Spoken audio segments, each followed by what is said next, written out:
আসসালামু আলাইকুম এভরিওয়ান, কেমন আছো তোমরা সবাই? আশা করছি তোমরা সবাই অনেক অনেক ভালো আছো। এসএসসি 25 ব্যাচের জন্য আমার ডেডিকেটেড যে সিরিজ এসএসসি এমসিকিউ হ্যাক্স, এই সিরিজের আজকে হচ্ছে আমাদের দ্বিতীয় পর্ব। দ্বিতীয় পর্বে আমরা দেখব হচ্ছে এক ক্লাসই যথেষ্ট সিরিজের পর্যায় সারণী এই চ্যাপ্টারটা। পর্যায় সারণী খুবই চমৎকার একটি চ্যাপ্টার। তুমি যদি পর্যায় সারণী সম্পর্কে একটা বেসিক আন্ডারস্ট্যান্ডিং ডেভেলপ করতে চাও, তাহলে এই একটা ক্লাস তোমার জন্য যথেষ্ট। একদম বেসিক থেকে প্রত্যেকটা এমসিকিউ তোমাকে ধরে ধরে বুঝিয়ে দেওয়ার দায়িত্ব আমার। সো চলো আমরা দেরি না করে শুরু করি। এই যে ক্লাসটি, এই ক্লাসটিতে তুমি যদি খুব ভালো করে ফোকাস করো তাহলে তোমার প্রস্তুতি এই চ্যাপ্টারের উপর 100তে 100 গুছিয়ে যাবে। যারা যারা তোমরা আমার এই চ্যানেলে নতুন, তোমরা এই চ্যানেলটা সাবস্ক্রাইব করবা এবং তোমাদের ফ্রেন্ড সার্কেলের কমিউনিটিতে চ্যানেল সম্পর্কে বলবা, কারণ অলরেডি আমাদের একটা ক্লাস হয়ে গেছে, আজকে সেকেন্ড ক্লাস আপলোড দিতেছি। এই সপ্তাহের ভিতরে তোমাদের এখান থেকে যে ধরো কেমিস্ট্রিতে যে 8টা-10টা চ্যাপ্টার আছে, প্রত্যেকটা চ্যাপ্টারের উপর এমসিকিউ সলভ ক্লাস আমি শেষ করে দিব। এরপরে এমসিকিউ সলভ ক্লাস শেষ হলেই তোমাদের জন্য নিয়ে আনবো ক এবং খ নম্বরের সাজেশন ক্লাস। তারপরে আমরা সিকিউ সলভ ক্লাসে যাব, অর্থাৎ তোমাদের সাথে কেমিস্ট্রি গুছিয়ে দেওয়ার একটা চমৎকার জার্নিতে আমি যেতে চলেছি। আমার খুব ইচ্ছা বাংলাদেশে একদম ফ্রি এডুকেশনে যতটা সম্ভব আমি যতটা পারি কন্টেন্ট দিয়ে গুছিয়ে দেওয়া, হিউজ নাম্বার অফ স্টুডেন্টকে পড়ানো। সো যেহেতু এখন আমার কাছে সুযোগ আসছে বাসায় বসে বসে তোমাদেরকে হিউজ পরিমাণে পড়ানোর, এই জন্য আমি চেষ্টা করতেছি তোমাদের যেই নিড সেটা অ্যানালাইসিস করে তোমাদেরকে পরিপূর্ণভাবে সাপোর্ট দেওয়ার। সো যারা যারা এখনো জানো না আমার এই চ্যানেল সম্পর্কে, তোমাদের সে সমস্ত ফ্রেন্ডদের একটু জানাই দাও, যাতে আমরা একসাথে পড়াশোনা করে একটা বড় ইম্প্যাক্ট রাখতে পারি। কেমন? সো চলো আমরা দেরি না করে আজকের ক্লাসটি শুরু করে ফেলি। আমাদের আজকের ক্লাসে যেই পর্যায় সারণী চ্যাপ্টারটা আছে, পর্যায় সারণী চ্যাপ্টারটাতে ভালো করার জন্য পর্যায় সারণী সম্পর্কে একটা বেসিক ধারণা লাগবে। সো আমি ধরে নিচ্ছি তোমার পর্যায় সারণী সম্পর্কে একটু বেসিক ধারণা আছে, যাদের নাই তারা আমার সাথে সাথে আগালে বেসিক ধারণা চলে আসবে। এবং তুমি যদি এই ক্লাসটি করো তাহলে পর্যায় সারণীর যে একদম কোর অংশ সেটা এখান থেকে তুমি শিখে ফেলতে পারবা। চলো আমরা দেরি না করে শুরু করি। প্রথমে আসছে জে.ডব্লিউ. ডোবেরাইনের ত্রয়ী কোনটি? প্রশ্নটা দেখো, জে.ডব্লিউ. ডোবেরাইন তার ত্রয়ী। সো ত্রয়ী কথাটা মানে হচ্ছে এখানে তিনটা এলিমেন্ট নিয়ে কাজ হবে। ত্রয়ী কথাটা মানে হচ্ছে তিনটা এলিমেন্ট নিয়ে কাজ হবে। সো ডোবেরাইনের ত্রয়ীতে আমরা যেই তিনটা এলিমেন্ট নিয়ে বেসিক কাজ করি সেটা হচ্ছে লিথিয়াম, সোডিয়াম, পটাশিয়াম। এইটাকে কিভাবে আমরা ত্রয়ী বলতে পারি? দেখো, লিথিয়ামের ক্ষেত্রে আমরা জানি যে পারমাণবিক সংখ্যা কত, হাইড্রোজেন, হিলিয়াম, লিথিয়াম 3। সোডিয়ামের ক্ষেত্রে পারমাণবিক সংখ্যা কত, 11।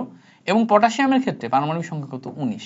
এইটাকে ত্রয়ী বলা হয় এই কারণে, এই যে 3 এবং এই যে 19, 3 এবং 19 এই দুইটা যোগ করে 2 দিয়ে ভাগ করলে মাঝখানেরটা পাওয়া যায়। অর্থাৎ প্রথম যেই দুইটা লিথিয়াম এবং পটাশিয়াম, এই দুইটার অ্যাভারেজ করলে লিথিয়াম এবং পটাশিয়াম এই দুইটার অ্যাভারেজ করলে সোডিয়াম পাওয়া যায়। আবার বলি, লিথিয়াম এবং পটাশিয়াম এই দুইটার অ্যাভারেজ করলে সোডিয়াম পাওয়া যায়। এই জন্য লিথিয়াম, সোডিয়াম, পটাশিয়ামকে ডোবেরাইনের ত্রয়ী বলা হয়। তাহলে এখানে জে.ডব্লিউ. ডোবেরাইন এই ওয়ার্ডটা আগে মুখস্থ করবা, দেন তারপরে তুমি এই ত্রয়ী কথাটা দ্বারা বুঝবা যে লিথিয়াম, সোডিয়াম, পটাশিয়াম এই তিনটা মৌলের প্রথম এবং 3 নাম্বারকে তার পারমাণবিক সংখ্যাকে 2 দিয়ে মানে যোগ করে 2 দিয়ে ভাগ করলে মানে এভারেজ বা গড় করলে মাঝখানেরটা পাওয়া যায়। এই ক্লাসটিতে আমি তোমাকে এইটুকু গ্যারান্টি দিতে পারি যে কেমিস্ট্রির প্রতি তোমার একটা ভালো লাগা তৈরি হবে। তুমি যদি আমার এসএসসি এমসিকিউ সলভ ক্লাসগুলো করো, যেই বেসিকগুলো তুমি আন্ডারস্ট্যান্ড করবা, তোমার কেমিস্ট্রির প্রতি একটা ভালো লাগা তৈরি হবে। এবং প্রত্যেকটা ক্লাসের ভিতরেই কোনটাকে কিভাবে মনে রাখতে হয় তার একটা পর্যাপ্ত পরিমাণে ট্রিক্স এগুলো আমি তোমাকে শেখাই দিব, যে এটা এইভাবে মনে রাখবা, এটা এইভাবে মনে রাখবা। ফলে তোমার পড়াশোনা বা মেন্টাল ম্যাচুরিটি এটা যেমন ডেভেলপ হবে, দেখবা যে তুমি কেমিস্ট্রি আস্তে আস্তে শিখে যাচ্ছ। এবার ডোবেরাইনের ত্রয়ীর কি উদাহরণ একটাই? উত্তর হচ্ছে না, আরো উদাহরণ আছে। যেমন ধরো আমরা যদি বেরিলিয়াম নিই, সাথে ম্যাগনেসিয়াম নিই এবং ক্যালসিয়াম নিই, এই যৌগগুলোর দিকে একটু তাকাও। বেরিলিয়ামের পারমাণবিক সংখ্যা 4, হাইড্রোজেন, হিলিয়াম, লিথিয়াম, বেরিলিয়াম 4। ম্যাগনেসিয়ামের কত, 12। ক্যালসিয়ামের কত, 20। খেয়াল করো এই 4 মানে প্রথমটা এবং লাস্টেরটা 4 + 20 যোগ করে 2 দিয়ে ভাগ করলে এভারেজ কত আসবে বলো তো? 24/2 মানে 12। অর্থাৎ দেখো, বেরিলিয়াম এবং তোমার হচ্ছে ক্যালসিয়াম এই দুইটা থেকে এভারেজ করে আমরা ম্যাগনেসিয়াম পাইলাম। তাহলে আবারও সেম কাহিনী, প্রথমটা এবং লাস্টেরটা এই দুইটার গড় করে যদি মাঝখানেরটা পাওয়া যায় তাহলে এই তিনটাকে ত্রয়ী বলে, ত্রয়ী বলে। এইটাকে বলা হচ্ছে ডোবেরাইনের ত্রয়ী। তাহলে দেখো বিজ্ঞানী জে.ডব্লিউ. ডোবেরাইন এই ত্রয়ী সম্পর্কে একটা আইডিয়া দিছে। তো তোমার বইতে জাস্ট এখানে ডোবেরাইনের ত্রয়ী সম্পর্কে একটা বেসিক ধারণা দেয়া আছে, কিন্তু ওইটা থেকে তো আর এমসিকিউ আসবে না, এমসিকিউ আসবে অ্যাপ্লিকেশন। অ্যাপ্লিকেশনে যখন তুমি যাবা জাস্ট এই দুইটা উদাহরণ থেকে আসে, এটা একটা এমসিকিউ, এইটা একটা এমসিকিউ। যদি এই দুইটা জানো তাহলে তুমি এখান থেকে 1 মার্ক মাস্ট কনফার্ম করে ফেলতে পারছো। বা যদি এটার ব্যাখ্যা চাই তাহলে ব্যাখ্যায় এই দুইটা এভাবে দেখাই দিবা, তাহলেই কনফার্ম হয়ে যাচ্ছে। তাহলে চলো আমরা সেকেন্ড এমসিকিউতে যাই। প্রথমে বলছে, সেকেন্ড এমসিকিউতে বলছে নিউল্যান্ডের অষ্টক সূত্রের মূল ভিত্তি কি? সো নিউল্যান্ড অষ্টক সূত্র দিছিল। অষ্টক সূত্র মানে হচ্ছে অক্টেটের যে রুল সেটা দিছিল। সেই অষ্টক সূত্র, এটার মূল ভিত্তি হচ্ছে, মাথায় রাখবা, নিউল্যান্ড যে অষ্টক সূত্র দিছিল এর মূল ভিত্তি হচ্ছে পারমাণবিক ভর। পারমাণবিক ভর, অর্থাৎ বিজ্ঞানী নিউল্যান্ড পারমাণবিক ভরের উপর ডিপেন্ড করে 8টা করে মৌল সাজাইছিল, 8টা করে মৌল সাজাইছিল। সো সেই অষ্টক সূত্রের যেই মেইন তোমার ভিত্তি সেটাই কি? পারমাণবিক ভর। এবার এই জায়গাতে আমাদের আরো একটা জিনিস মনে রাখা লাগবে যে আমরা যদি নিউল্যান্ডের দিকে তাকাই, নিউল্যান্ড হচ্ছে পারমাণবিক ভরের উপরে ভিত্তি করে পর্যায় সারণীকে সাজিয়েছিল। সেম ভাবে আমাদের আরো একজন মেন্ডেলিফও কিন্তু সাজিয়েছিল। মেন্ডেলিফ হচ্ছে পর্যায় সারণী সাজিয়েছিল, এও পারমাণবিক ভরের উপর ডিপেন্ড করেই সাজিয়েছিল। পারমাণবিক ভর। সো আমাদের যদি কখনো জিজ্ঞেস করে যে মেন্ডেলিফ কিসের উপর ডিপেন্ড করে পর্যায় সারণী তৈরি করছিল, সেটাও পারমাণবিক ভর। বাট আধুনিক যে পর্যায় সারণী কিসের উপর ডিপেন্ড করে তৈরি? মাথায় রাখতে হবে আধুনিক পর্যায় সারণী কিন্তু পারমাণবিক সংখ্যার উপর ডিপেন্ড করে তৈরি। পারমাণবিক সংখ্যা। তাহলে আধুনিক পর্যায় সারণীর ক্ষেত্রে আমাদের মেইন আলোচ্য বিষয় হচ্ছে পারমাণবিক সংখ্যা, কিন্তু যদি আমরা মেন্ডেলিফের পর্যায় সারণীতে যাই সেটা আলোচ্য বিষয় পারমাণবিক ভর। যদি আমরা নিউল্যান্ডের পর্যায় সারণীতে যাই সেটারও আলোচ্য বিষয় পারমাণবিক ভর। বুঝতে পারছো? তাহলে নিউল্যান্ড এবং মেন্ডেলিফ মনে রাখবা কিভাবে, নিউল্যান্ড এবং মেন্ডেলিফ এই দুইটার ক্ষেত্রে ভর, আর যখন আধুনিক পর্যায় সারণী তখন কি আসবে? সংখ্যা।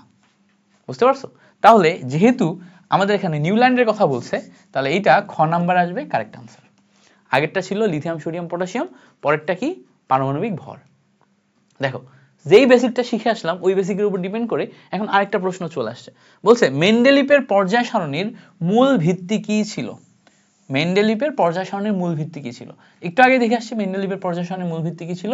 পারমাণবিক ভর। আধুনিক পর্যায় সারণীর ক্ষেত্রে পারমাণবিক সংখ্যা। আচ্ছা এবার আসো, বলছে 2016 সাল পর্যন্ত আবিষ্কৃত মোট মৌলের কতটি গবেষণাগারে তৈরি? এখানে আমাদের কয়েকটা ইনফরমেশন মনে রাখতে হবে। 2016 সাল পর্যন্ত আমাদের মোট আবিষ্কৃত মৌল সংখ্যা হচ্ছে 118টা। 118টা। এর ভিতরে প্রাকৃতিকভাবে তৈরি কয়টা? প্রাকৃতিকভাবে পাওয়া গেছে 98টা। তাহলে 98টা যদি প্রাকৃতিকভাবে পাওয়া যায় তাহলে অটোমেটিক গবেষণাগারে বাকিগুলা, তাহলে গবেষণাগারে পাওয়া গেছে বাকিগুলা কয়টা? 20টা। দেখো এই 98 প্লাস 20 মিলে আমার 118টা তৈরি হয়। ঠিক আছে? তার মানে আমরা এখানে মনে রাখবো 2016 সাল পর্যন্ত আমাদের মোট পাওয়া মৌলের সংখ্যা 118, তার ভিতরে 98টা প্রাকৃতিক এবং গবেষণাগারে 20টা। এই তিনটা ইনফরমেশন মনে রাখতে হবে, সাথে সাথে 2016 সাল পর্যন্ত এটাও মনে রাখতে হবে, কারণ এমসিকিউতে যে কোনো কিছু জিজ্ঞেস করতে পারে। কখনো 2016 জিজ্ঞেস করতে পারে, কখনো 118 জিজ্ঞেস করতে পারে, কখনো 98 জিজ্ঞেস করতে পারে, কখনো 20 জিজ্ঞেস করতে পারে। সেখান থেকে আমরা কারেক্ট আনসার পাইলাম 20। ক্লিয়ার হয়েছে না? ক্লিয়ার হয়ে গেছে। ওকে, পরের কোশ্চেন আসো। বলছে ক্রিপ্টনের পারমাণবিক সংখ্যা কত? ক্রিপ্টন দেখে বোঝা যাচ্ছে এটা একটা নিষ্ক্রিয় গ্যাস। ক্রিপ্টনকে কেআর দিয়ে প্রকাশ করা হয়। তো এর পারমাণবিক সংখ্যা জিজ্ঞেস করছে। তো আমরা যদি একটু নিষ্ক্রিয় গ্যাসগুলা বা ইনার্ট গ্যাসগুলোর দিকে তাকাই, প্রথমে আমাদের হিলিয়াম আসে, পারমাণবিক সংখ্যা 2। তারপরে নিয়ন আসে, পারমাণবিক সংখ্যা 10। তারপরে আর্গন আসে, পারমাণবিক সংখ্যা কত? 18। তারপরে আসে ক্রিপ্টন, ক্রিপ্টনের পারমাণবিক সংখ্যা কত? 36। তারপর আসে জেনন, পারমাণবিক সংখ্যা কত? 54। তাহলে যদি খেয়াল করে দেখো ক্রিপ্টনের ক্ষেত্রে পারমাণবিক সংখ্যা আসছে কত? 36। বুঝতে পারছো? তাহলে এই হচ্ছে আমাদের কাহিনী। সো জেননের পর রেডন আসে, রেডনের ক্ষেত্রে 86 আসে। এরপরে রেডন, এটার ক্ষেত্রে আসে হচ্ছে 86। সো আমাদের এই নিষ্ক্রিয় গ্যাস বা গ্রুপ 18 নাম্বার যেই গ্যাস মৌলগুলো আছে 18 নম্বরের, এগুলার পারমাণবিক সংখ্যা সহ মনে রাখতে হবে। হিলিয়াম, নিয়ন, আর্গন, ক্রিপ্টন, জেনন, রেডন, মনে রাখবো, কেমন? ওকে, আর বাকি অন্যান্য অনেক ইনফরমেশন তোমাদেরকে আমি হচ্ছে পর্যায় সারণী থেকে দেখাবো, বাট আমি পর্যায় সারণীটা ওপেন করতে ভুলে গেছি। একটু ভিডিওটা পজ করো, আমি হচ্ছে পর্যায় সারণীর পিডিএফটা ওপেন করে রাখি, তাহলে ওদের বুঝতে সুবিধা হবে। সো আমরা ওপেন করে ফেলছি আমাদের পর্যায় সারণী। আমি একটু যদি দেখাই তোমাদের জন্য, একটা খুব চমৎকার পর্যায় সারণী ওপেন করে রাখছি। এটা হচ্ছে আমাদের পর্যায় সারণী। সো এই পর্যায় সারণী, পিরিয়ডিক টেবিল, এটা থেকে আমি তোমাদের অনেক কিছু দেখাবো এখন, কি কি আমাদের লাগবে, কি কি লাগবে না, অ্যান্ড ইচ অ্যান্ড এভরিথিং, এখান থেকে যে সমস্ত প্রপার্টিসগুলো আমাদের লাগবে এই পর্যায় সারণী থেকে আমরা দেখবো। সো চলো আমরা এমসিকিউ সলভ করতে করতে এখানে আসবো বিভিন্ন সময়। এরপরে আসি আমাদের পরের কোশ্চেনে, বলছে ইউপ্যাক কর্তৃক স্বীকৃত মোট মৌলের সংখ্যা কতটি? সো ইউপ্যাক কর্তৃক স্বীকৃত মোট মৌলের সংখ্যা হচ্ছে 118টি। এই 118টি হচ্ছে আমাদের কারেক্ট আনসার, ঠিক আছে? এখন ইউপ্যাক এই কথাটার মানে কি? ইউপ্যাক কথাটার মানে হচ্ছে international union of pure applied chemistry, ঠিক আছে? সো দেখো এই যে ইউপ্যাক এই কথাটার এখান থেকেও কিন্তু একটা এমসিকিউ আছে, এটা মুখস্থ করতে হবে, এটা মুখস্থ করতে হবে। তো দেখো ইউপ্যাক এই শব্দটার পূর্ণরূপ কোনটি?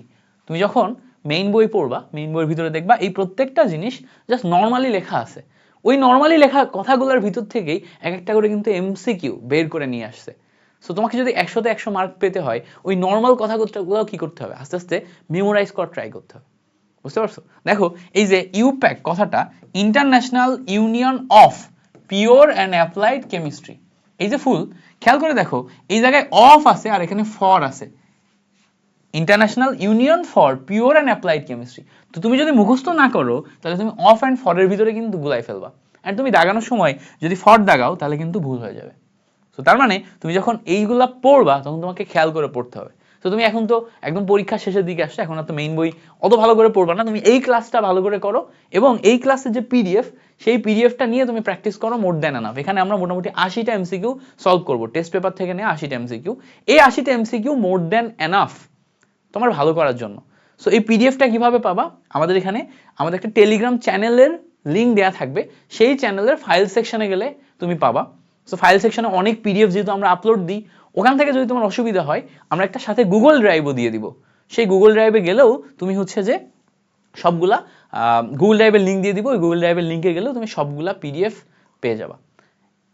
আর আরেকটা তোমাদের জন্য অ্যানাউন্সমেন্ট করি, তোমরা দেখতে পাচ্ছ যে আমার এখানে ব্রেকিং কেমিস্ট্রি একটা লোগো আছে আমাদের চ্যানেলের, মানে আমার যে কমিউনিটির নাম হচ্ছে ব্রেকিং কেমিস্ট্রি।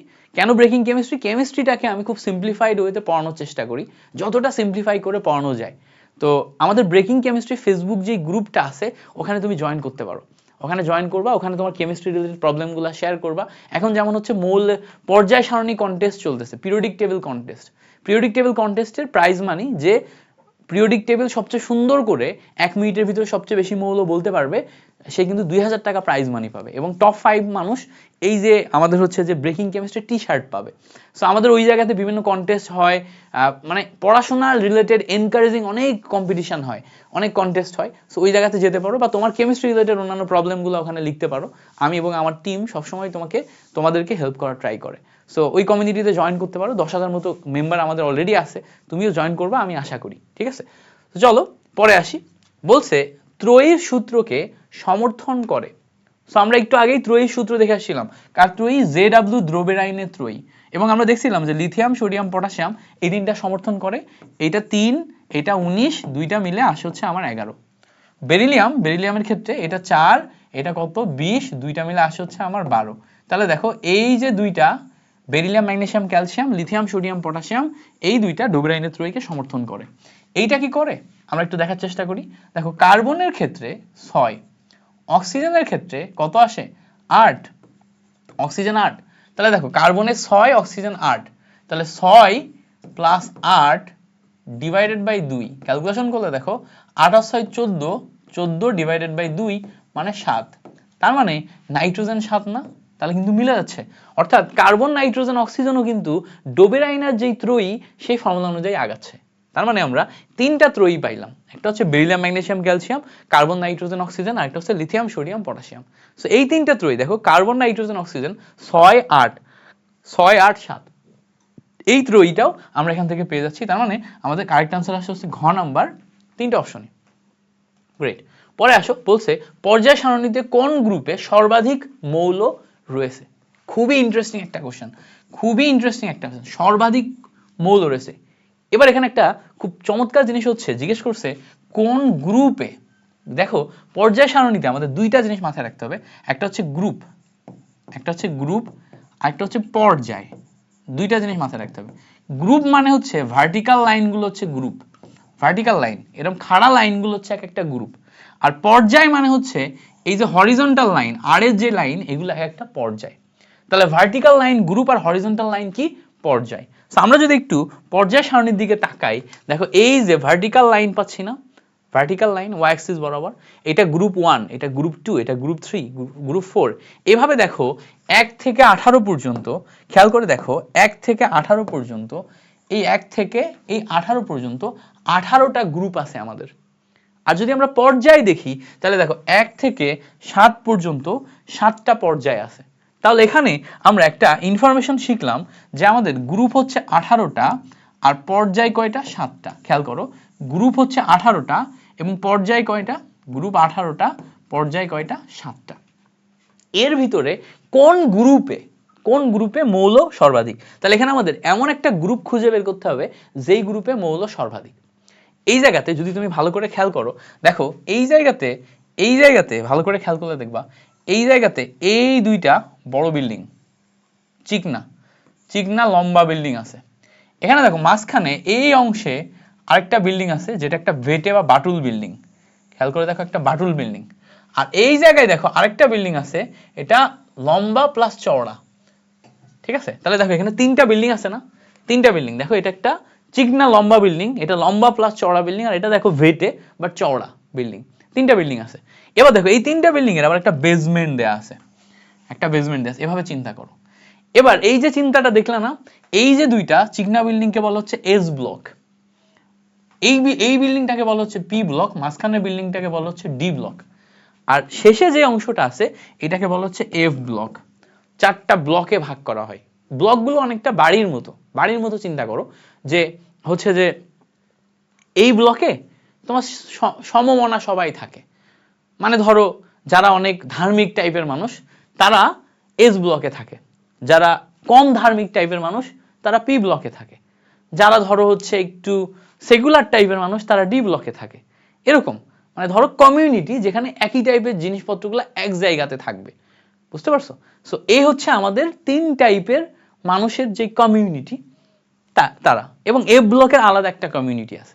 এখন এই যে আলাদা আলাদা কমিউনিটি, এর ভিতরে তুমি যদি খেয়াল করে দেখো গ্রুপ 1 এর ক্ষেত্রে এটা গ্রুপ 1, এখানে দেখো মৌল সংখ্যা 1 থেকে 7 পর্যন্ত 7টা মৌল আছে। তাহলে গ্রুপ 1 এ আমাদের মৌল সংখ্যা 7টা। গ্রুপ 2 তে খেয়াল করে দেখো 2 থেকে 7 পর্যন্ত টোটাল মৌল সংখ্যা আছে 6টা। এবার দেখো এই জায়গায় যদি চিন্তা করো 13 থেকে 17 প্রত্যেকটাতে আমাদের মৌল সংখ্যা দেখো 6 করে আছে। তাহলে 13 থেকে 17 যে অংশটা আছে এখানে প্রত্যেকটাতে মৌল সংখ্যা আছে হচ্ছে 6টা। কাউন্ট যদি করো 1 2 3 4 5 6, 1 2 3 4 5 6, 6টা। 18 নম্বর গ্রুপে মৌল সংখ্যা কয়টা? 7টা। হিলিয়াম থেকে তোমার ওই যে অর্গানিজম পর্যন্ত 7টা মৌল আছে।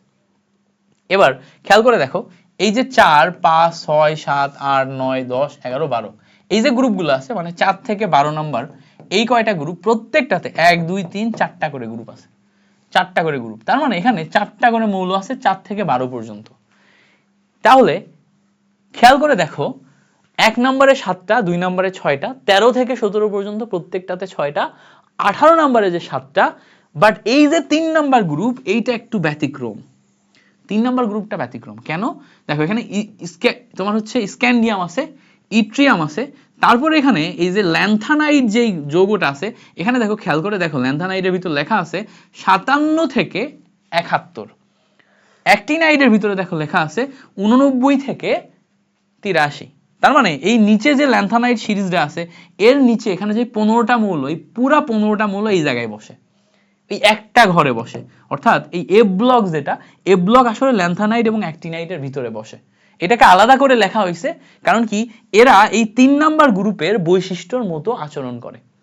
3 নাম্বার গ্রুপের বৈশিষ্ট্যের মতো আচরণ করে। সো এই ল্যান্থানাইডটা এই জায়গায় বসে, অ্যাক্টিনাইডটা এই জায়গায় বসে। তাহলে এখান থেকে কয়েকটা ইনফরমেশন আমাদের মনে রাখতে হবে যে আমরা যখন গ্রুপ 3-এ যাব, তখন আমাদের এখানে স্ক্যান্ডিয়াম একটা মৌল আছে, ইট্রিয়াম একটা মৌল আছে, ল্যান্থানাইডের ভিতরে আমাদের 15টা মৌল আছে, অ্যাক্টিনাইডের ভিতরে আমাদের আরো 15টা মৌল আছে। টোটাল মিলে যোগ করলে 15 15 30, স্ক্যান্ডিয়াম ইট্রিয়াম মিলে টোটাল 32টা মৌল আছে। তাহলে খেয়াল করে দেখো, আমরা যদি একটু বোঝার চেষ্টা করি, আমরা যখন দেখলাম প্রত্যেকটাতে এই জায়গাতে প্রত্যেকটাতে আমাদের যে মৌল সংখ্যাগুলো ছিল, এখানে 7 ছিল, এখানে 6 ছিল, এই জায়গাতে 4 করেছিল, ওই জায়গাতে তোমার হচ্ছে 6 করেছিল, ওখানে 7 করেছিল। একটা গ্রুপ, যেই গ্রুপে একাই 32টা মৌল টেনে নিচ্ছে, তাহলে সর্বাধিক মৌল সংখ্যা কোথায় পাবো? 32-এ। যদি এখন আমাদের সর্বনিম্ন জিজ্ঞেস করে, সর্বনিম্ন কিন্তু এই যে এইগুলাতে 4 থেকে 12 নাম্বার এই যে গ্রুপ আছে না, 4 থেকে 12তে কিন্তু মাত্র 4টা করে মৌল, মাত্র 4টা করে। তাহলে 4 থেকে 12 যে গ্রুপ, এখানে মাত্র 4টা করে মৌল। তাহলে এই 4 থেকে 12-এর ভিতরে মাত্র 4টা করে মৌল, এখানে এই জায়গা এইগুলাতে সর্বনিম্ন মৌল আছে। কিন্তু 3 নাম্বারে একাই 32টা টেনে নিচ্ছে।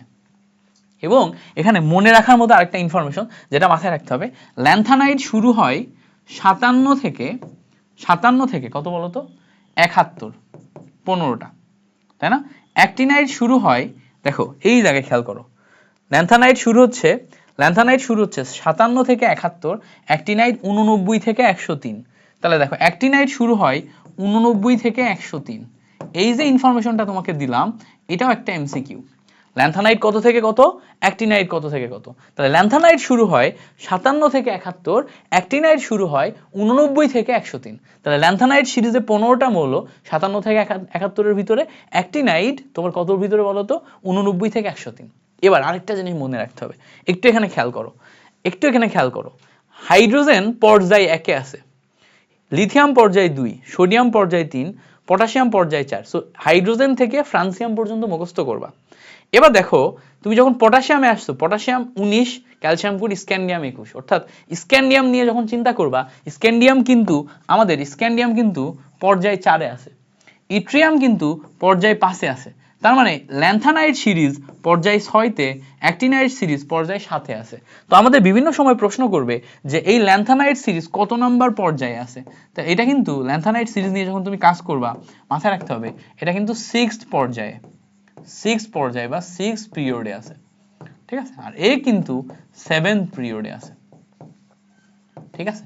সো এই যে বেসিক আন্ডারস্ট্যান্ডিংটা তুমি করলা না, এই বেসিক আন্ডারস্ট্যান্ডিং থেকে তুমি এখান থেকে সব জিনিসপত্রগুলা ব্যবহার করতে পারবে। সব জিনিসপত্রগুলা তুমি এখান থেকে ব্যবহার করে তারপরে তুমি চিন্তা করতে শিখবা। তাহলে পর্যায় সারণী সম্পর্কে একটা আইডিয়া পাইলাম না আমরা? আইডিয়া পাইলাম।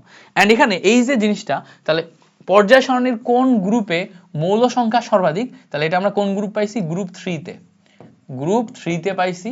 তাহলে অ্যান্সার হবে গ্রুপ 3। অ্যান্ড গ্রুপ 3-তে মৌল সংখ্যা কত? 32টা। এর উপরে দেখো স্ক্যান্ডিয়াম, ইট্রিয়াম আছে, তারপর ল্যান্থানাইড, তারপর অ্যাক্টিনাইড। ল্যান্থানাইডে কয়টা? 15টা, অ্যাক্টিনাইডে কয়টা? 15টা। ল্যান্থানাইড শুরু হয় কত থেকে? 57 থেকে 71, অ্যাক্টিনাইড 89 থেকে 103। বেসিক ইনফরমেশন এখান থেকেই তুমি সব মুখস্থ করে ফেলবা। ওকে, চলো আমরা পরের এমসিকিউতে যাই। বলছে কোন গ্রুপে মৌল সংখ্যা সবচেয়ে কম? দেখো একটু আগেই শিখে আসছি, আমরা দেখছিলাম যে গ্রুপ 4 থেকে 12 এই গ্রুপগুলোতে মাত্র 4টা করে মৌল থাকে, 4টি করে মৌল থাকে। তাহলে 4 থেকে 12 যারা, এখানে আমাদের 4টি করে মৌল আছে। তাহলে এখানে দেখি তো 4 থেকে 12-এর ভিতর কে আছে? দেখো দেয়া আছে 13, যেটা 4 থেকে 12-এর ভিতর পড়ে না। 14, 15, একটাও 4 থেকে 12-এর ভিতর পড়ে না। 13-তে কয়টা ছিল বলো তো? 6টা ছিল। 14-তে 6টা, 15-তে 6টা, শুধুমাত্র 18-তে 7টা ছিল। মুখস্থ। মানে এই যে পর্যায় সারণী দেখে তোমার এই অ্যানালাইসিসগুলো করে ফেলতে হবে যে এখান থেকে এই 13 থেকে 17 পর্যন্ত 6টা করে, লাস্টেরটাই 7টা। সো এগুলা আস্তে আস্তে তুমি অ্যাডজাস্ট করে ফেলবা। এভাবে ধরো আমি তোমাকে পড়াচ্ছি না, পড়াইতে আমার সাথে তো তুমি এই জিনিসটা বুঝতে পারতেছো, শুধু বুঝতে পারলে হবে না, এখন পর্যায় সারণী নিয়ে ঘাটাঘাটি করে এগুলো লিখে প্র্যাকটিস করতে হবে। যে আমি ঠিক যেভাবে দাগায় প্র্যাকটিস করতেছি, তো কি করবা? একটা পর্যায় সারণী প্রিন্ট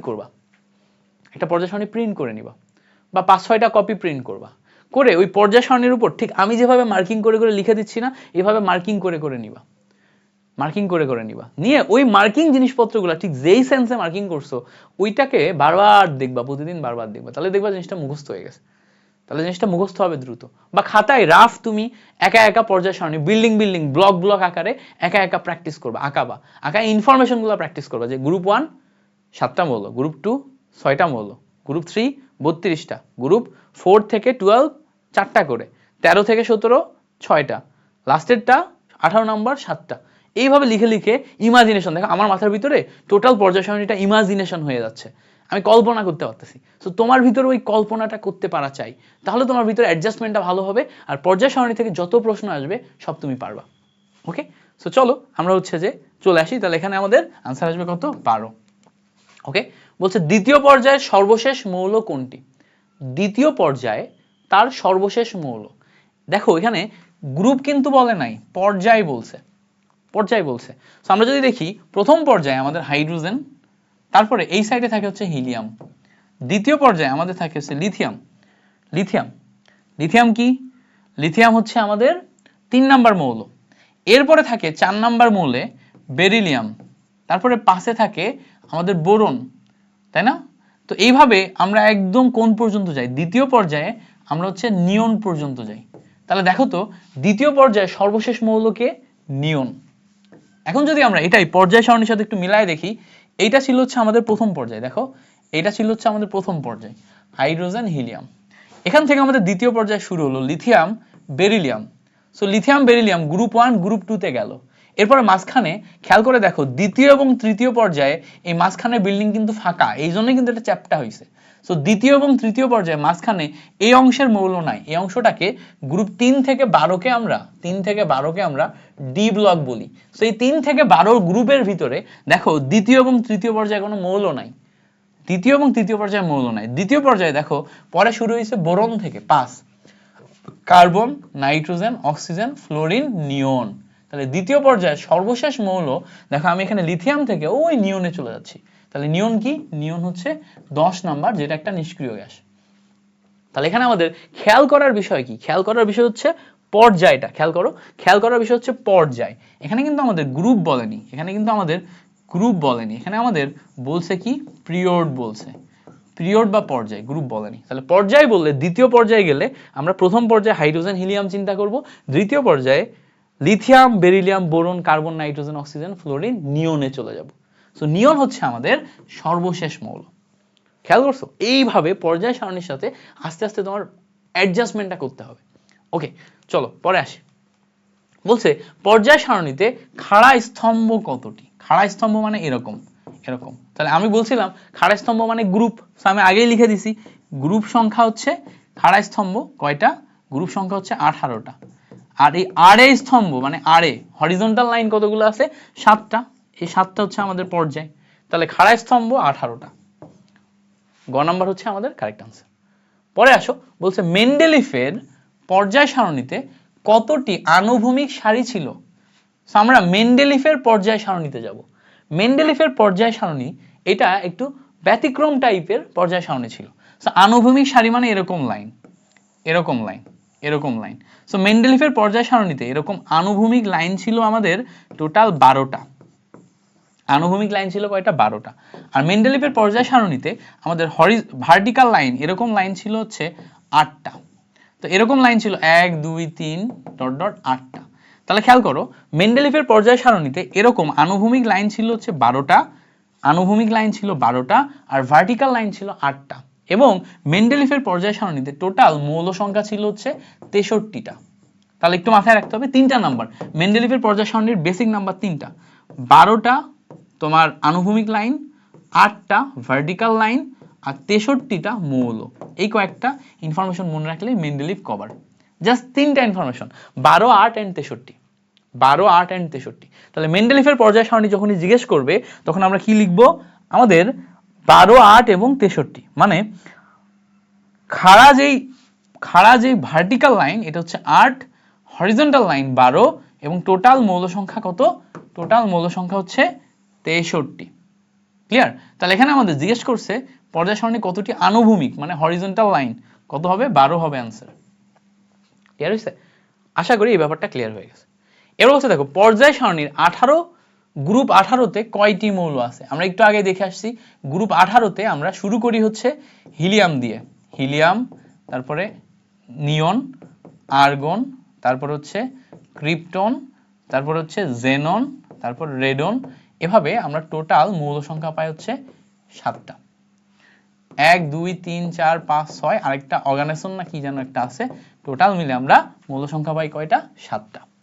দেখো আমরা যদি পর্যায় সারণীতে যাই, এই যে জায়গায় দেখো, এই উপর থেকে এই পর্যন্ত আমাদের মৌল সংখ্যা কয়টা? 7টা। খেয়াল করে দেখো, এই উপর থেকে এই পর্যন্ত মৌল সংখ্যা কয়টা? 7টা।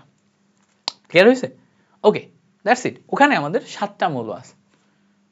তাহলে 18 নম্বর গ্রুপ বা ইনার্ট গ্যাস বা নিষ্ক্রিয় গ্যাস, এই যৌগ বা নিষ্ক্রিয় মানে গ্রুপ যেটা আছে, ওই গ্রুপে মৌল সংখ্যা আমাদের 7টা।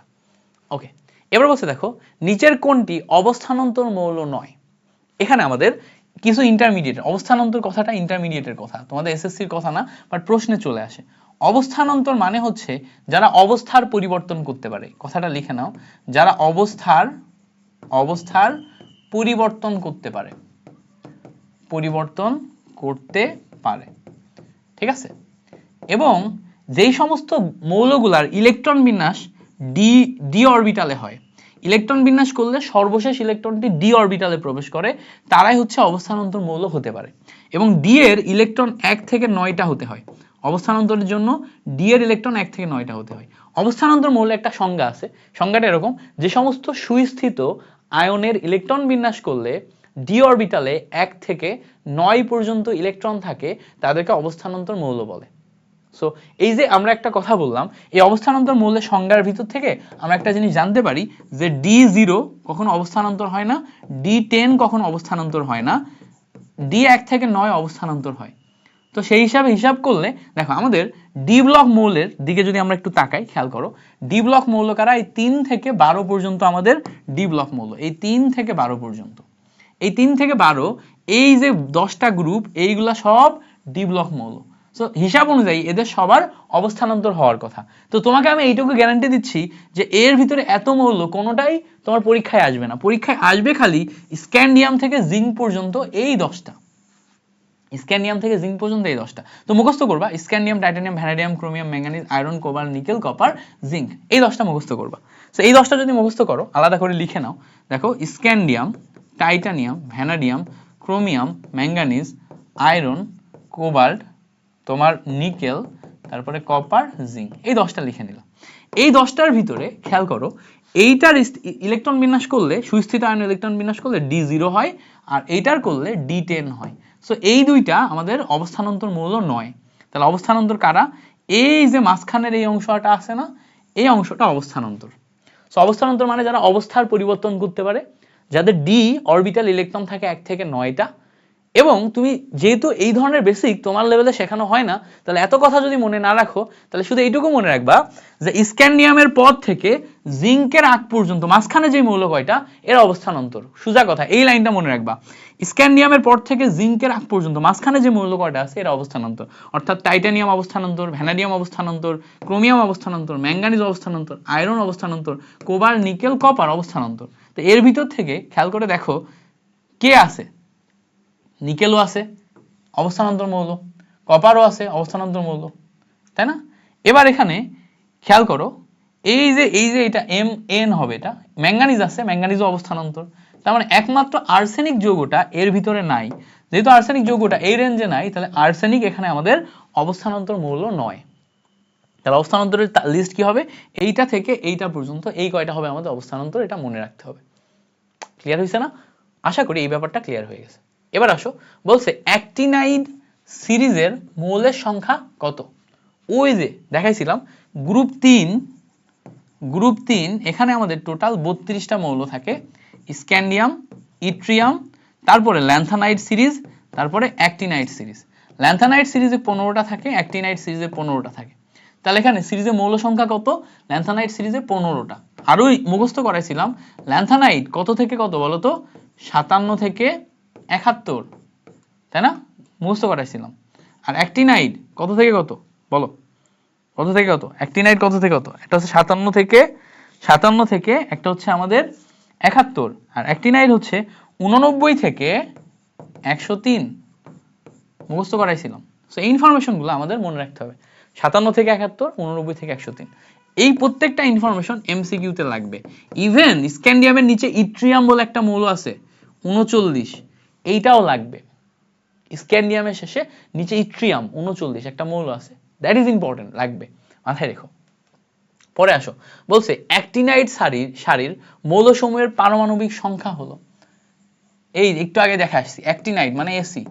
সো অ্যাক্টিনাইডে কত দেখাচ্ছিলাম আমরা, একটু আগে দেখে আসছি, কত ছিল 103 থেকে, একটু আগে দেখাইছি দেখো 89 থেকে 103। সো অ্যাক্টিনাইড সিরিজ 89 থেকে 103, দ্যাট ইজ দ্য নাম্বার। দেখো একটু আগে দেখে আসছি, সো মাথায় রাখতে হবে। বলছে পর্যায় সারণীতে ল্যান্থানাইড মৌলের সংখ্যা কয়টি, তাহলে ল্যান্থানাইড মানে La, ল্যান্থানাইড মৌল সংখ্যা কতটা, 15টা, যেটা পর্যায় সারণীর নিচে থাকে। তাহলে এখানে আমাদের আনসার আসবে কত, অপশন এ। ওকে, এবার দেখো পরের যে এমসিকিউ, এটা একটু দেখার চেষ্টা করি। বলছে অবস্থানান্তর মৌলের ক্ষেত্রে প্রযোজ্য। তো অবস্থানান্তর মৌল কারা ছিল, ওই যে গ্রুপ 21 থেকে 30 এর মাঝখানে আমাদের 22 থেকে শুরু করে যারা ছিল, যেমন দেখো scandium, titanium, vanadium, chromium, manganese, iron, cobalt, nickel, copper, zinc. আমি বলে দিছিলাম এই যে 21 থেকে 30 পর্যন্ত এটা মুখস্থ করবা। এর ভিতরে আমাদের এই টাইটানিয়াম থেকে কপার পর্যন্ত এরা অবস্থানান্তর, মুখস্থ করতে হবে এইগুলা, এটা মুখস্থ থাকতে হবে যে এরা অবস্থানান্তর। অবস্থানান্তর মানে হচ্ছে এরা অবস্থার পরিবর্তন করতে পারে। কি কি অবস্থার পরিবর্তন করতে পারে, 5 ধরনের বৈশিষ্ট্য দেখায়, এগুলো ইন্টারমিডিয়েটে আছে, পরের লেভেলে পাবা, এখনই পাবা না। তার ভিতরে এখন যেইটা এমসিকিউতে চলে আসে ওইটুকুই আমরা জানবো। যেমন দেখো এই মৌলসমূহের নিজস্ব বর্ণ আছে, মানে এরা বর্ণ দেখায়, কালারফুল কম্পাউন্ড তৈরি করতে পারে, এরা কালারফুল কম্পাউন্ড তৈরি করতে পারে, এক একটা এক এক ধরনের বর্ণ আছে। মৌলগুলা দ্বারা গঠিত যৌগ আয়নিক, মৌলগুলা দ্বারা গঠিত যৌগ আয়নিক, এরা পরিবর্তনশীল যোজ্যতা প্রদর্শন করে। 3টা বৈশিষ্ট্য এখানে দেখায়। সো এই 3টা বৈশিষ্ট্যই আমাদের এখান থেকে কারেক্ট আনসার হবে। এরা আয়নিক যৌগ গঠন করতে পারে, এরা পরিবর্তনশীল যোজ্যতা প্রদর্শন করতে পারে, এরা বর্ণ দেখায়। সো 3টাই আমাদের এখানে কারেক্ট আনসার। ওকে, পরে দেখো 20 নম্বর এমসিকিউতে বলছে যে এখানে z ইকুয়ালস টু, এই যে একটা ফরম্যাট দেয়া আছে, পর্যায় সারণীতে z এর অবস্থান কোন গ্রুপে, প্রতীকী অর্থে ব্যবহৃত হয়েছে z। সো আমাদের এখানে অবস্থান বের করতে হবে। দেখো অবস্থান বের করার জন্য একটা ট্রিক শেখাই দিই আগে। এইটা আমাদের S ব্লক, এইটা আমাদের মাঝখানে D ব্লক, আর এইটা হচ্ছে আমাদের P ব্লক। এই তিনটাই আমাদের জানা লাগে, এটা S, এটা D, এটা P। খেয়াল করো S ব্লকে গ্রুপ আছে দুইটা, একটা দুইটা। D ব্লকে গ্রুপ আছে 10টা, আর P ব্লকে গ্রুপ আছে 6টা। টোটাল মিলে দেখো 18টা গ্রুপ। খেয়াল করো টোটাল মিলে 18টা গ্রুপ। এখন যখন তুমি ইলেকট্রন বিন্যাস করবা, ইলেকট্রন বিন্যাসের সময় যদি সর্বশেষ ইলেকট্রনটা S অরবিটালে যায় তাহলে সে S ব্লকের মৌল। সর্বশেষ ইলেকট্রনটা যদি p অরবিটালে যায় তাহলে সে p ব্লকের মৌল। তাহলে s অরবিটালে s 1 থেকে 2টা ইলেকট্রন যায়, p অরবিটালে p 1 থেকে 6টা ইলেকট্রন যায়, আর সর্বশেষ ইলেকট্রনটা যদি d অরবিটালে যায় তাহলে সে d ব্লক মৌল।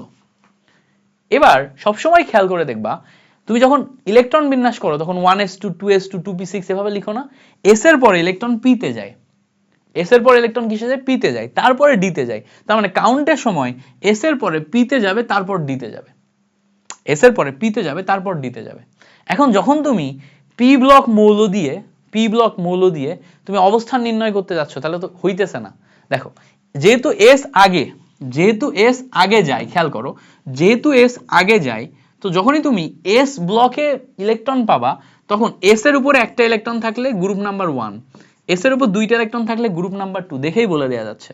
বাট যখনই তুমি p তে যাবা, p এর উপর একটা ইলেকট্রন আছে, তুমি কি এখন বলতে পারবা গ্রুপ নাম্বার 1? উত্তর হচ্ছে না, গ্রুপ নাম্বার 1 না। তখন তোমাকে এই p এর উপর একটা ইলেকট্রন মানে এই যে 14 নাম্বার গ্রুপ, 14 নাম্বার পর্যন্ত পৌঁছাইতে হবে। তাহলে কেমনে পৌঁছাবা, 14 নাম্বার না 13 নাম্বার গ্রুপ, 13 নাম্বার পর্যন্ত পৌঁছাইতে হবে। তো খেয়াল করো তখন আমাদের s এর 1, s এর 2, s এর 1 2 এই দুইটা যোগ করতে হয়, p এর এখানে একটা ইলেকট্রন এটা যোগ করতে হয়, মাঝখানে d এর জন্য 10টা যোগ করতে হয়। অর্থাৎ যখন আমি খেয়াল করো যখন আমি s ব্লকের জন্য অবস্থান নির্ণয় করব, ডিরেক্ট 1 বা 2 যেটা পাওয়ার থাকবে সেটাই। যখন আমি p ব্লকের জন্য অবস্থান নির্ণয় করব তখন s প্লাস p এই দুইটার যে ইলেকট্রন সেটা যোগ করতে হবে, মাঝখানে আরো 10 যোগ করতে হবে। এই 10 কেন? এই মাঝখানে যে 10 বাদ দিছি এই 10টা, মাঝখানে যে 10টা গ্যাপ গেছে না এই 10টা, মানে এই 3 থেকে 12 পর্যন্ত এই গ্রুপগুলা যোগ করে দিয়ে তারপরে আমি এই 13, 14, 15, 16 মিলাইতে পারবো। তাহলে অবস্থান বের করার জন্য যখন আমি পি ব্লকে যাব তখন কি করব, এখানে আমি SP প্লাস 10 যোগ করব। আর যখন আমি অবস্থান বের করার জন্য ডি ব্লকে যাব, ডি ব্লকে গেলে S প্লাস ডি, এইটার উপরে যে ইলেকট্রন সেটা যোগ করলেই ডি ব্লক পাওয়া যায়, ডি ব্লক পাওয়া যায়। তো এখন এই জায়গায় যদি আমরা অবস্থান বের করতে বলে, দেখো এখানে NS2 এবং এখানে দেখাইছে ডি এর উপর 3টা ইলেকট্রন, তার মানে সর্বশেষ ইলেকট্রনটা ডি অরবিটালে গেছে। তো ডি অরবিটালে গেলে আমরা দেখতে পাচ্ছি যে S প্লাস ডি এই দুইটার ইলেকট্রন যোগ করলেই হয়। তাহলে S এর আছে 2টা, ডি এর আছে 3টা, সব মিলায় 5, তার মানে এটা 5 নাম্বার গ্রুপে অবস্থান করতেছে। জেড মৌলটা কত নম্বর গ্রুপে অবস্থান করতেছে? 5 নম্বর। তাহলে আরেকবার একটু সামারি করে দিই, যখনই আমি ডি ব্লকে যাব তখন এস এবং ডি এই দুইটার ইলেকট্রন যোগ করলেই হয়। যখন আমি পি ব্লকে যাব তখন এস পি এবং মাঝখানে 10টা, তাহলে এস পি এবং মাঝখানে 10টা মানে কি? সোজা কথা, এই যে এখানে এস তো ফিক্স, তাই না? এস এর জন্য 2টা fix, so 2 plus 10 plus P ব্লকে গেলে পি এর ইলেকট্রন, তার মানে 12 প্লাস পি এর ইলেকট্রন, এটা করলেই হয়। পি এর 1 থেকে 6টা থাকে, তাহলে পি ব্লকে যেতে গেলে 12 প্লাস পি এর ইলেকট্রন। সো আমি একটু শর্টকাট লিখে দিই, একটা এক্সট্রা পেজ নিয়ে এখানে শর্টকাট লিখে দিই। দেখো ফর এস ব্লক তোমার এস এর উপরে যে ইলেকট্রন থাকবে সেটাই হচ্ছে তোমার গ্রুপ। ফর পি ব্লকের জন্য 12 প্লাস পি এর উপরে যে ইলেকট্রন থাকবে সেটাই তোমার গ্রুপ। ফর ডি ব্লক তোমার হচ্ছে 2 প্লাস ডি এর উপরে যে ইলেকট্রন থাকবে সেটাই তোমার গ্রুপ।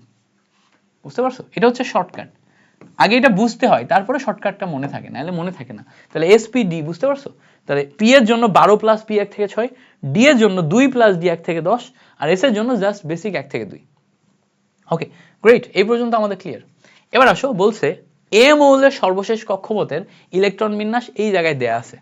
এ মৌলের সর্বশেষ কক্ষপথের ইলেকট্রন বিন্যাস এখানে দেয়া আছে, পর্যায় সারণীতে এর অবস্থান বের করো। তো আমরা যদি একটু খেয়াল করে দেখি, এখানে আমাদের এখানে NS2 NP5 পি অরবিটালে গেছে লাস্ট ইলেকট্রন। সো আমরা যদি পি অরবিটালে যাই তাহলে আমরা বলছিলাম পি ব্লক মৌলের জন্য 12 প্লাস পি এর উপরের ইলেকট্রন। তো পি এর উপর কয়টা ইলেকট্রন আছে? 5টা।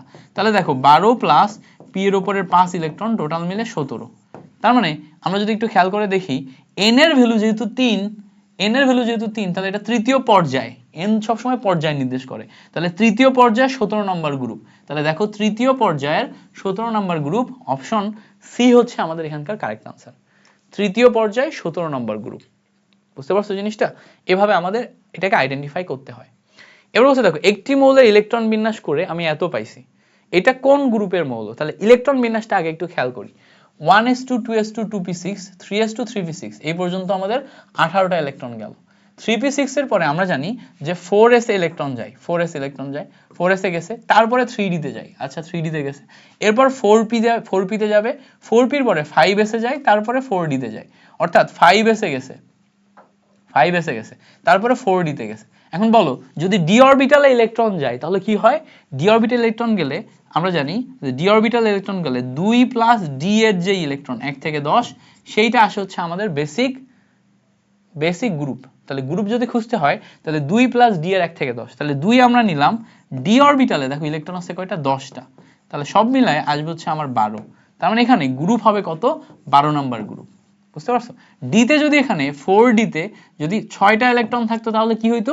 তাহলে আমি 2 প্লাস ডি এর ইলেকট্রন নিতাম 6, তাহলে 2 প্লাস 6 মিলে তখন কিন্তু আমার গ্রুপ আসতো 8। ঠিক আছে? যেহেতু এখানে 10ই আছে, 10টা ধরে আর 10ই আছে, সেই জন্য আমরা এখানে কত পাইছি? 12 পাইছি। ক্লিয়ার হয়েছে? বুঝতে পারছো? ওকে, এবার দেখো আমরা পরের অংশে আসি। 23 নাম্বার এমসিকিউ বলতেছে যে এখানে দেখো এত মৌলটির অবস্থান কোন গ্রুপে বের করো। তাহলে অবস্থান বের করতে বলছে, তাহলে অবস্থান বের করার ট্রিক কি? আমরা আবারও ইলেকট্রন বিন্যাসের দিকে খেয়াল করব। দেখো 1s2 2s2 2p6 3s2 3p6 এই পর্যন্ত স্টেবল ইলেকট্রন বিন্যাস, এরপরে 4s2 তে যায়, তারপর 3d একে আসে, তাহলে 3d তে কি লাস্টে গেছে না? তার মানে এটা কিন্তু ডি ব্লক মৌল। তাহলে ডি ব্লক মৌল মানে আমাদের দেখতে হবে ডি ব্লক মানে 2 প্লাস ডি এর ইলেকট্রন, তাহলে ডি এ কয়টা ইলেকট্রন আছে? একটা। তাহলে 2 প্লাস ডি এর ইলেকট্রন মানে কি? 2 প্লাস 1, মানে এখানে আমাদের গ্রুপ আসবে কত? 3। তাহলে এখান থেকে আমরা গ্রুপ পাচ্ছি কত? 3। তাহলে ওই ট্রিকটাই খাটতেছে না বারবার, দেখো একদম ইজিলি বলে দেওয়া যাচ্ছে সর্বশেষ ইলেকট্রনটি কোন অরবিটালে প্রবেশ করতেছে, এস অরবিটাল, পি অরবিটাল নাকি ডি অরবিটাল। এস এ প্রবেশ করলে সরাসরি 1 বা 2 হবে, পি এ প্রবেশ করলে 12 প্লাস পি এর ইলেকট্রন, আর যদি ডি এ প্রবেশ করে তাহলে 2 প্লাস ডি এর ইলেকট্রন। তাহলে ডি তে যেহেতু প্রবেশ করছে তাহলে অবস্থান কিভাবে পাবো, 2 প্লাস ডি এর ইলেকট্রন। ওকে, এবার আসো মুখস্থ, এগুলো কিন্তু ট্রিক, এক একটা ট্রিক। হ্যাঁ, তুমি বেসিক শিখবা, বেসিক শেখার পরে ওই বেসিক দিয়ে চিন্তা করে কিন্তু তুমি কখনোই এমসিকিউ সলিউশন করতে পারবা না। এমসিকিউ সলিউশনের জন্য you need to know the trick, what is the trick. তো ট্রিকটা মুখস্থ করতে হবে, করে সেই ট্রিক অ্যাপ্লাই করে এমসিকিউ সলিউশন করতে হবে। সো এই ক্লাসটা যেহেতু এমসিকিউ সলভ ক্লাস, এখানে বেসিকের পাশাপাশি আমি তোমাকে ট্রিকটার দিকে বেশি ফোকাস করতে বলবো, যে ট্রিকটা কি, ট্রিকটা মুখস্থ করো। ট্রিকটা মুখস্থ হয়ে গেলেই তুমি এমসিকিউ গুলো পারবা, আর এমসিকিউ পারলেই তুমি 25-এ 25 এমসিকিউ তুলবা কোনো ব্যাপারই না, 25-এ 25 তুলবা কোনো ব্যাপারই না। ওকে, পরে আসো, বলছে দেখো x ইকুয়ালস টু এত মৌলটি পর্যায় সারণীর কোন গ্রুপে অবস্থিত, পর্যায় সারণীর কোন গ্রুপে, তাহলে গ্রুপ চাইছে। খেয়াল করে দেখো, এই পর্যন্ত আমাদের স্টেবল ইলেকট্রন বিন্যাস। এবার এখানে 3d5 এবং 4s1 আছে। মজার ব্যাপার হচ্ছে সুস্থিত ইলেকট্রন বিন্যাসের কনসেপ্ট শিখছো না, ক্রোমিয়ামের ইলেকট্রন বিন্যাস 24, এটা ব্যতিক্রম হয় কারণ 3d অরবিটালে 5টা ইলেকট্রন গেলে সুস্থিত হয়, ডি অরবিটালে সুস্থিত হয় সে 5 হবে নাই সে হবে 10। এ কখনো d4 d9 হইতে পারে না, d4 d9 হইতে পারে না, হয় d5 হবে না d10 হবে। সো সুস্থিত অর্জন করার জন্য এখানে 4s1 যায় আর d তে যায় 5। এখন 4s1 গেলেও এটা কিন্তু সর্বশেষ ইলেকট্রন না, সর্বশেষ ইলেকট্রন কোন অরবিটালে গেছে, d5 এ গেছে। তাহলে সর্বশেষ ইলেকট্রন যদি d5 এ যায়, d5 এ যায়, তাহলে আমরা এটাকে কাউন্ট করব কিভাবে, কাউন্ট করব কিভাবে, দেখো এই যে এইটাই কিন্তু ব্যতিক্রম ইলেকট্রন বিন্যাসের জন্য হয়েছে এরকম। তাহলে এখন কাউন্ট যদি তুমি এরকম করো, যে কাউন্ট যদি তুমি এরকম করো, এখানে d5 আছে বলে 2 প্লাস 5 দিয়ে দিলা, দিয়ে এখানে তুমি 7 পাইলা, তাহলে মিলবে না। তোমাকে 4s2 ধরতে হবে, 4s2 ধরতে হবে, আর এই d তে 4টা ইলেকট্রন ধরতে হবে। সো d তে যদি আমি 4টা ইলেকট্রন ধরি অবস্থান নির্ণয়ের জন্য, তাহলে 2 প্লাস এখানে 4 সব মিলে আসবে হচ্ছে 6, এবং তোমার গ্রুপ হবে হচ্ছে 6। এবার বলবো ভাই জিনিসটা বুঝলাম না তো। দেখো ক্রোমিয়ামের ক্ষেত্রে তুমি যখন ইলেকট্রন বিন্যাসটা দেখবা তখন কিন্তু ওই 6 নম্বরেই আসবে। খেয়াল করে দেখো, আমরা যদি ক্রোমিয়ামের দিকে তাকাই, এই যে এই আমাদের ক্রোমিয়াম আছে, খেয়াল করো এই আমাদের ক্রোমিয়াম আছে। এখন ক্রোমিয়ামের ইলেকট্রন বিন্যাসটা ব্যতিক্রম হওয়ার কারণে 3d তে 5 হয়, 3d তে 5 হয়, কিন্তু বাস্তবে হওয়ার কথা ছিল কত, বাস্তবে হওয়ার কথা ছিল 3d 4। সো অবস্থান নির্ণয়ের জন্য আমরা বেসিক নিয়ম 2 প্লাস 3d 4 এটাই নিব, তাহলে আসবে কত, 2 প্লাস 4 ইকুয়ালস টু 6। সো আমরা ক্রোমিয়ামের অবস্থান পাবো কত, 6। ক্রোমিয়ামের অবস্থান পাবো কত, 6। দেখো 1 2 3 4 5 6। এখন ইলেকট্রন বিন্যাসের সুস্থিতি অর্জনের জন্য সে 4s এ 1 রাখে, 3d তে 5 রাখে, বাট আমরা যখন অবস্থান নির্ণয় করব তখন কি 4s এ 2ই ধরবো এবং 3d তে 4 ধরবো, 4 ধরলে 2 প্লাস 4 মিলে 6 হবে। কারণ অবস্থানের সময় তো সে তো ব্যতিক্রম না, অবস্থানের সময় সে সিরিয়ালি আছে, বাট ডি অরবিটালের সুস্থিতি অর্জনের জন্য সে ব্যতিক্রম। বুঝতে পারছো জিনিসটা? সো আশা করি এই জিনিসটাও তোমাদের ক্লিয়ার হয়ে গেছে। ওকে, তো এটা আমরা বুঝে গেলাম যে, এবং এটার অবস্থান কত, 6 হবে। সো ইলেকট্রন বিন্যাস দেখে ঘাবড়াইলে হবে না, কিন্তু বুঝতে হবে জিনিসটা, ঘটনা কি সেটা বুঝতে হবে। এবার আসো, বলছে দেখো মনে করো একটি মৌলের সুস্থিত আয়ন A2+ আকারে আছে, এই ইলেকট্রনের বিন্যাস এত। সো A2+ মানে কি, অলরেডি সে 2টা ইলেকট্রন ছেড়ে দিছে। সো বহিস্থ অরবিটালে 2টা ইলেকট্রন ছেড়ে দিছে। তো খেয়াল করে দেখো 3p এর পরে 4s আসে। সো 4s এ 2টা ইলেকট্রন ছিল, এই 2টা ইলেকট্রন সে ছেড়ে দিছে। 4s এ 2টা ইলেকট্রন ছিল, সেই 2টা ইলেকট্রন সে ছেড়ে দিছে। মাঝখানে 3d অরবিটালে কোনো ইলেকট্রন দেয়নি, মানে 3d অরবিটালে কোনো ইলেকট্রন যায় নাই। তার মানে এর ইলেকট্রন সর্বশেষ ইলেকট্রন গেছে কিসে, 4s এ, এবং 4s এ কয়টা ইলেকট্রন গেছে, 2টা। তাহলে এখন যদি আমাদের এখানে গ্রুপ বের করতে বলে, তাহলে এখানে আমরা গ্রুপ কত পাবো বলো তো, 2 পাবো না, ডিরেক্ট 2 পাবো। কারণ কি, সর্বশেষ ইলেকট্রন 4s2 তে গেছিল। সো s অরবিটালে গেলে s এর যেই পাওয়ার সেটাই যায় হচ্ছে আমার গ্রুপ, হয় 1 হয় নাই 2 হয়, তাহলে এখানে আমাদের 2 আসবে। পরে দেখো বলছে 24 পারমাণবিক সংখ্যা বিশিষ্ট মৌলটির অবস্থান পর্যায় সারণীর কোন গ্রুপে। তাহলে 24 মানে কি, 24 মানে একটু আগে দেখে আসছি, 24 মানে ক্রোমিয়াম, এবং ক্রোমিয়ামের জন্য আমরা দেখছি যে ডি তে আসে হচ্ছে 5টা, 4s এ আসে হচ্ছে 1টা, বাট এইটাকে আমরা এখানে 2 ধরবো, এখানে ধরবো ডি তে 4 অবস্থান নির্ণয়ের জন্য। তো ডি তে 4 ধরলে 2 প্লাস ডি এর 4 ইলেকট্রন, মানে 2 প্লাস 4 মিলে অবস্থান কত আসবে, 6। তাহলে ক্রোমিয়ামের জন্য ইলেকট্রন বিন্যাস ব্যতিক্রম হলেও অবস্থান কিন্তু নরমাল নিয়মেই হবে। ওকে, এবার বলছে দেখো এখানে Z একটা মৌল যার পারমাণবিক সংখ্যা 12, মৌলটির অবস্থান কোন পর্যায়ে। তাহলে 12 জন্য আমরা ইলেকট্রন বিন্যাস করি 1s2 2s2 2p6, তারপরে দেখো 3s2, এই পর্যন্ত দেখো 10টা ইলেকট্রন, তাই না? আর এখানে দেখো 2টা ইলেকট্রন। তো দেখো এই যে 2টা ইলেকট্রন সর্বশেষ কোন অরবিটালে গেছে? 3s অরবিটালে গেছে, 3s অরবিটালে গেছে। এর ভিতরে s p d f এগুলো হচ্ছে গ্রুপ নির্ণয়ের জন্য ব্যবহার হয়। n এর মান পর্যায় নির্দেশ করে। n এর মান n = 3 আছে, n এর মান 3 থাকলে এটা তৃতীয় পর্যায় নির্দেশ করে। তাহলে পর্যায় মানে পিরিয়ড, পর্যায় মানে কি পিরিয়ড, কয়টা হরিজন্টাল লাইন আছে? তো টোটাল 7টা থাকতে পারে। এর ভিতরে দেখো 3 পর্যন্ত যেহেতু গেছে, তার মানে আমরা এখানে পর্যায় পাবো কত? 3। সো এই যে 3s, 3s এ 3 এটা আমাদের n এর মান, আর n মানেই হচ্ছে পর্যায়। আশা করি এটা ক্লিয়ার হয়েছে। এবার বলছে দেখো পটাশিয়াম পর্যায় সারণীর কোন পর্যায়ে অবস্থিত? পটাশিয়াম, তাহলে পটাশিয়াম কি বলতো? 19। এখানে ইলেকট্রন বিন্যাস করলে দেখবা সর্বশেষ 4s1 এ ইলেকট্রন যায়। সর্বশেষ কোথায় যায়? 4s1 এ। তার মানে n = 4। সো n = 4 হইলে আমাদের সর্বশেষ 4, অর্থাৎ এটা চতুর্থ পর্যায়ে যায়, চতুর্থ পর্যায়ে যায়। ইলেকট্রন বিন্যাস করে দেখতে পারো, ইলেকট্রন বিন্যাস করলে 4s1 একটা ইলেকট্রন যাবে, তার মানে এটা চতুর্থ পর্যায়ে। তো খেয়াল করে দেখো পটাশিয়াম এমনিতেও চতুর্থ পর্যায়ে আছে। এই দেখো পটাশিয়াম এমনিতেও কোন পর্যায়ে আছে? চতুর্থ পর্যায়ে আছে। পটাশিয়াম 19 যেটা আমাদের চতুর্থ পর্যায়ে আছে, খেয়াল করো চতুর্থ পর্যায়ে। ক্লিয়ার হয়েছে? আশা করি এটা ক্লিয়ার হয়েছে। পরে দেখো বলছে নাইট্রোজেন কোন গ্রুপের মৌল? নাইট্রোজেন কোন গ্রুপের মৌল? তো তুমি জেনারেলি মুখস্থ করতে পারো নাইট্রোজেন কোন গ্রুপের, বাট তুমি যদি মুখস্থ না থাকে তাহলে বের করবা কিভাবে? সিম্পলি বের করা যায়। নাইট্রোজেন ইলেকট্রন সংখ্যা 7টা, ইলেকট্রন বিন্যাস করলে 1s2 2s2 1s2 2s2, তাহলে 4টা চলে গেছে, 2p3 পাওয়া যায়। তাহলে 2p3 যদি পাই, খেয়াল করে দেখো p তে কয়টা ইলেকট্রন গেছে? 3টা ইলেকট্রন। তার মানে সর্বশেষ ইলেকট্রনটি p অরবিটালে গেছে, তাহলে এটা p ব্লক মৌল। p ব্লক মৌলের ক্ষেত্রে নিয়ম হচ্ছে 12 প্লাস p এর ইলেকট্রন। তাহলে 12 প্লাস p এর ইলেকট্রন মানে কি? 12 প্লাস p তে 3টা আছে, যোগ করলে 15 আসে। তার মানে নাইট্রোজেন হচ্ছে 15 নাম্বার গ্রুপ, 15 নাম্বার গ্রুপ। এবার একটু আমরা মিলাই আসি। তো দেখো এই যে 15 নাম্বার গ্রুপ, এখানে যদি খেয়াল করো এই যে 15 নাম্বার গ্রুপ, এখানে যদি খেয়াল করো দেখো এই যে নাইট্রোজেন পাচ্ছ, তাই না? নাইট্রোজেন পাচ্ছ 15 নাম্বার গ্রুপে। এইটা হচ্ছে 15 নাম্বার গ্রুপ, যাদের প্রথমেই আছে হচ্ছে নাইট্রোজেন, তারপর ফসফরাস, তারপর আর্সেনিক। এই তিনটা জানলেই হয়, নাইট্রোজেন ফসফরাস আর্সেনিক তিনটা জানলেই হয়। So nitrogen phosphorus arsenic 15 number গ্রুপে। আশা করি ক্লিয়ার হয়ে গেছে। পরে দেখো বলছে আয়রন পর্যায় সারণীর কোন পর্যায়ে অবস্থিত? সো আয়রন পর্যায় সারণী কোন পর্যায়ে, খেয়াল করো জিজ্ঞেস করছে কি পর্যায়, পিরিয়ড কিন্তু না, মানে পিরিয়ড জিজ্ঞেস করছে, গ্রুপ কিন্তু না। তাহলে কোন পর্যায়ে অবস্থিত? আয়রনের ইলেকট্রন বিন্যাস করলে আয়রনের টোটাল ইলেকট্রন 26। তাহলে একটু ইলেকট্রন বিন্যাস করি 1s2 2s2 2p6, তারপর 3s2 3p6, এই পর্যন্ত গেল হচ্ছে আমার 18টা ইলেকট্রন। এরপরে আসবে 3d এবং 4s। তো 3d এবং 4s মানে কত?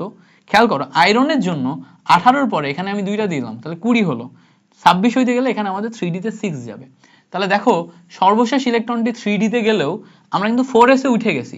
তাহলে 4s এ উঠে গেলে এখানে n এর সর্বোচ্চ মান 4, দ্যাট মিন্স এটা চতুর্থ পর্যায়ের মৌল। n এর সর্বোচ্চ মান 4, তার মানে এটা চতুর্থ পর্যায়ের মৌল। আর যদি গ্রুপ বের করতে বলতো, যেহেতু সর্বশেষ ইলেকট্রন d তে গেছে, তার মানে এখানে আমাদের 2 প্লাস d এর ইলেকট্রন আসতো। তাহলে 2 প্লাস d এর ইলেকট্রন মানে হচ্ছে 2 প্লাস d এর ইলেকট্রন 6, মানে 8 নাম্বার গ্রুপ।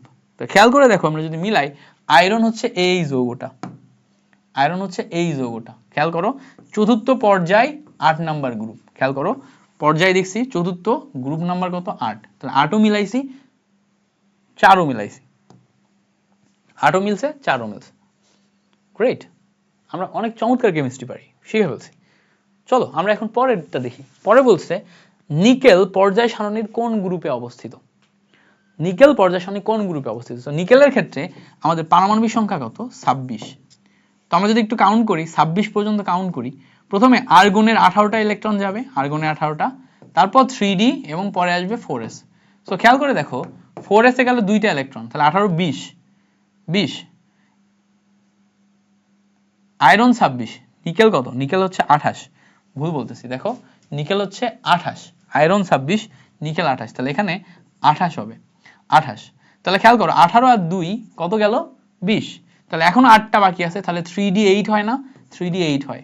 তাহলে 3d যদি 8 হয়, তাহলে সর্বশেষ ইলেকট্রনটি কোন অরবিটালে গেছে? d অরবিটালে গেছে। d অরবিটালে গেলে 2 প্লাস d এর ইলেকট্রন, d এর ইলেকট্রন কত? 8টা। তাহলে ক্যালকুলেশন করলে 2 প্লাস 8 ক্যালকুলেশন করলে 10, অর্থাৎ এখান থেকে গ্রুপ বের করলে আমরা গ্রুপ পাবো 10 নাম্বার গ্রুপ। তাহলে কারেক্ট অ্যান্সার হবে হচ্ছে গ নাম্বার 10 নাম্বার গ্রুপ।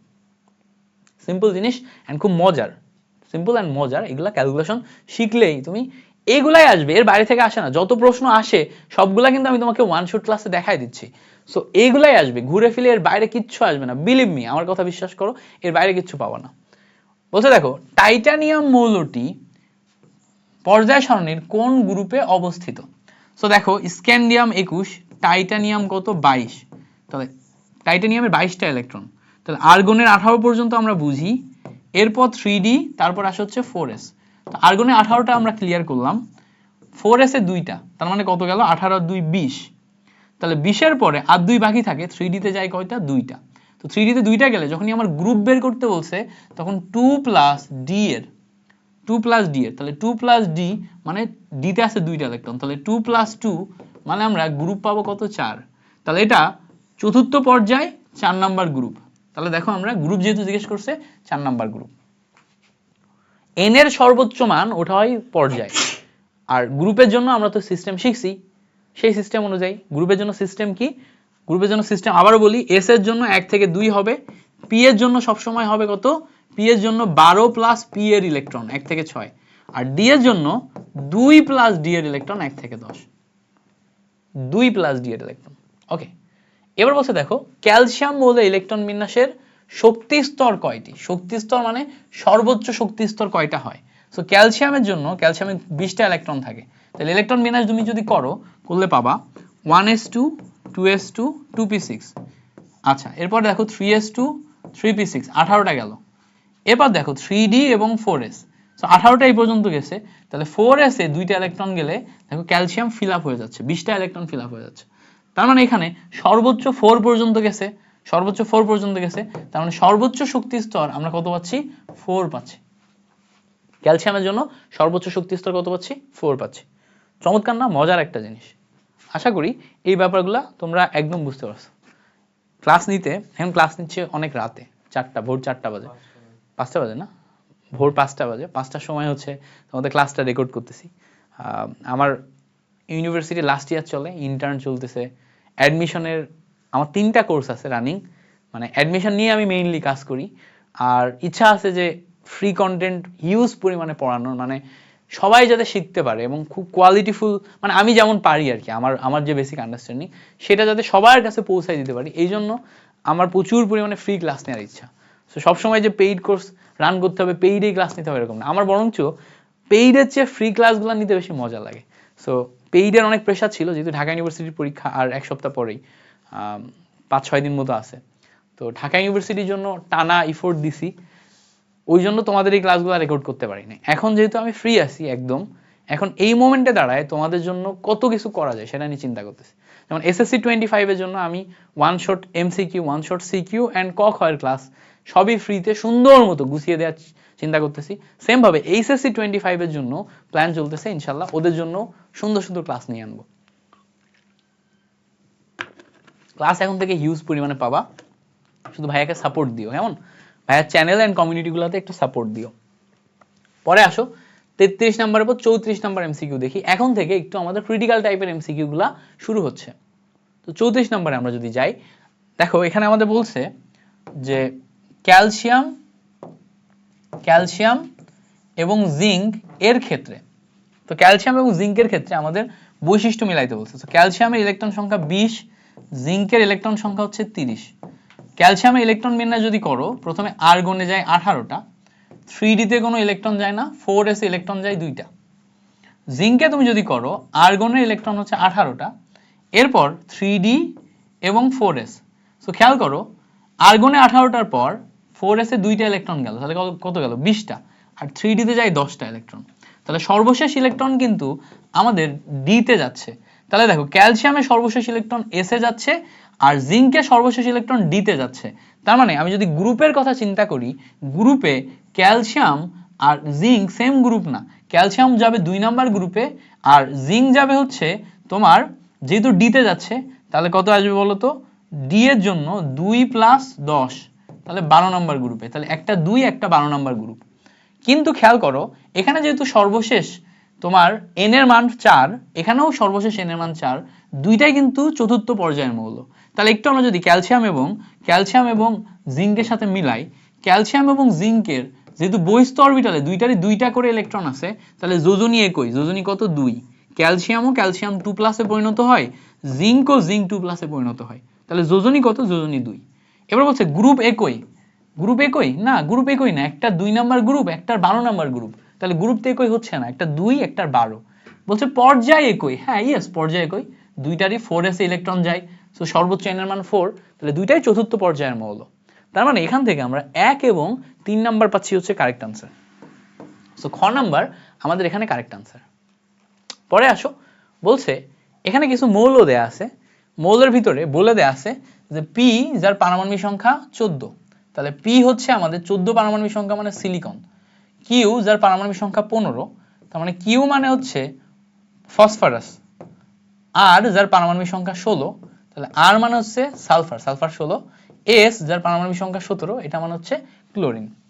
এবার বলছে দেখো কিউ মৌলটি পর্যায় সারণীর কোন গ্রুপে অবস্থিত, তাহলে এখান থেকে আমাদের কিউ মৌলটার দিকে যাইতে বলছে, কিউ মানে ফসফরাস, সো ফসফরাসে আমাদের 15টা আছে ইলেকট্রন, কোন গ্রুপে অবস্থিত সেটা জিজ্ঞেস করছে। তাহলে ফসফরাসে যদি ইলেকট্রন বিন্যাস করি 1s2 2s2 2p6 3s2, মানে এই পর্যন্ত গেল 10, 3s2 3p3, তাহলে p3 তে যাচ্ছে, সর্বশেষ ইলেকট্রন কোন কিসে গেছে, p অরবিটালে গেছে, সো p অরবিটালে গেলে 12 প্লাস p এর ইলেকট্রন, তাহলে 12 প্লাস p এর ইলেকট্রন মানে 12 প্লাস p মানে আছে 3টা, তাহলে টোটাল মিলে 15 আসে, তাহলে 15 নাম্বার গ্রুপে অবস্থিত। তার মানে এখানে দেখো সরাসরি কিন্তু বলে দেয়নি ফসফরাস, আগে আমাদের কিউ বের করতে হবে, দেন কিউ মানে কি, তারপরে সেটা গ্রুপ বের করতে হবে। সো কিউ হচ্ছে আমাদের ফসফরাস, ফসফরাসে ইলেকট্রন 15টা থাকে, পারমাণবিক সংখ্যা 15, তারপরে আমরা ইলেকট্রন বিন্যাস করে দেখছি যেটা p অরবিটালে গেছে, p অরবিটালটা বুঝতে পারার পর দেন আমরা p অরবিটালে বেসিক নিয়ম অনুযায়ী ক্যালকুলেশন করে দেখছি যেটা 15 নাম্বার গ্রুপ। আশা করি এই জিনিসটা ক্লিয়ার হয়েছে।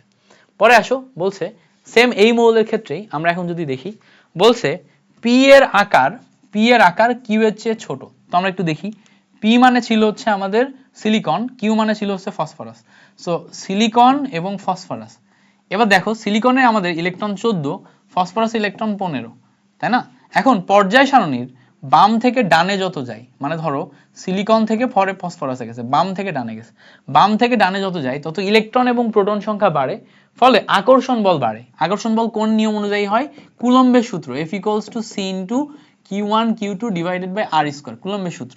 কি হয়, কুলম্বের সূত্র অনুসারে তুমি যত বাম থেকে ডানে যাবা তত তোমার চার্জ বাড়বে, তাহলে চার্জ বাড়লে দেখো ফসফরাসের জন্য চার্জ হচ্ছে 15 × 15, সিলিকনের জন্য চার্জ হচ্ছে 14 × 14, তো চার্জ যত বাড়ে তত ফোর্স বাড়ে, আর ফোর্স বাড়লে দেখো ফোর্সের সাথে দূরত্ব সম্পর্ক ব্যস্তানুপাতিক, ফোর্স যত বাড়বে দূরত্ব তত কমবে, তাহলে বাম থেকে ডানে গেলে তোমার আকার আস্তে আস্তে ছোট হয়।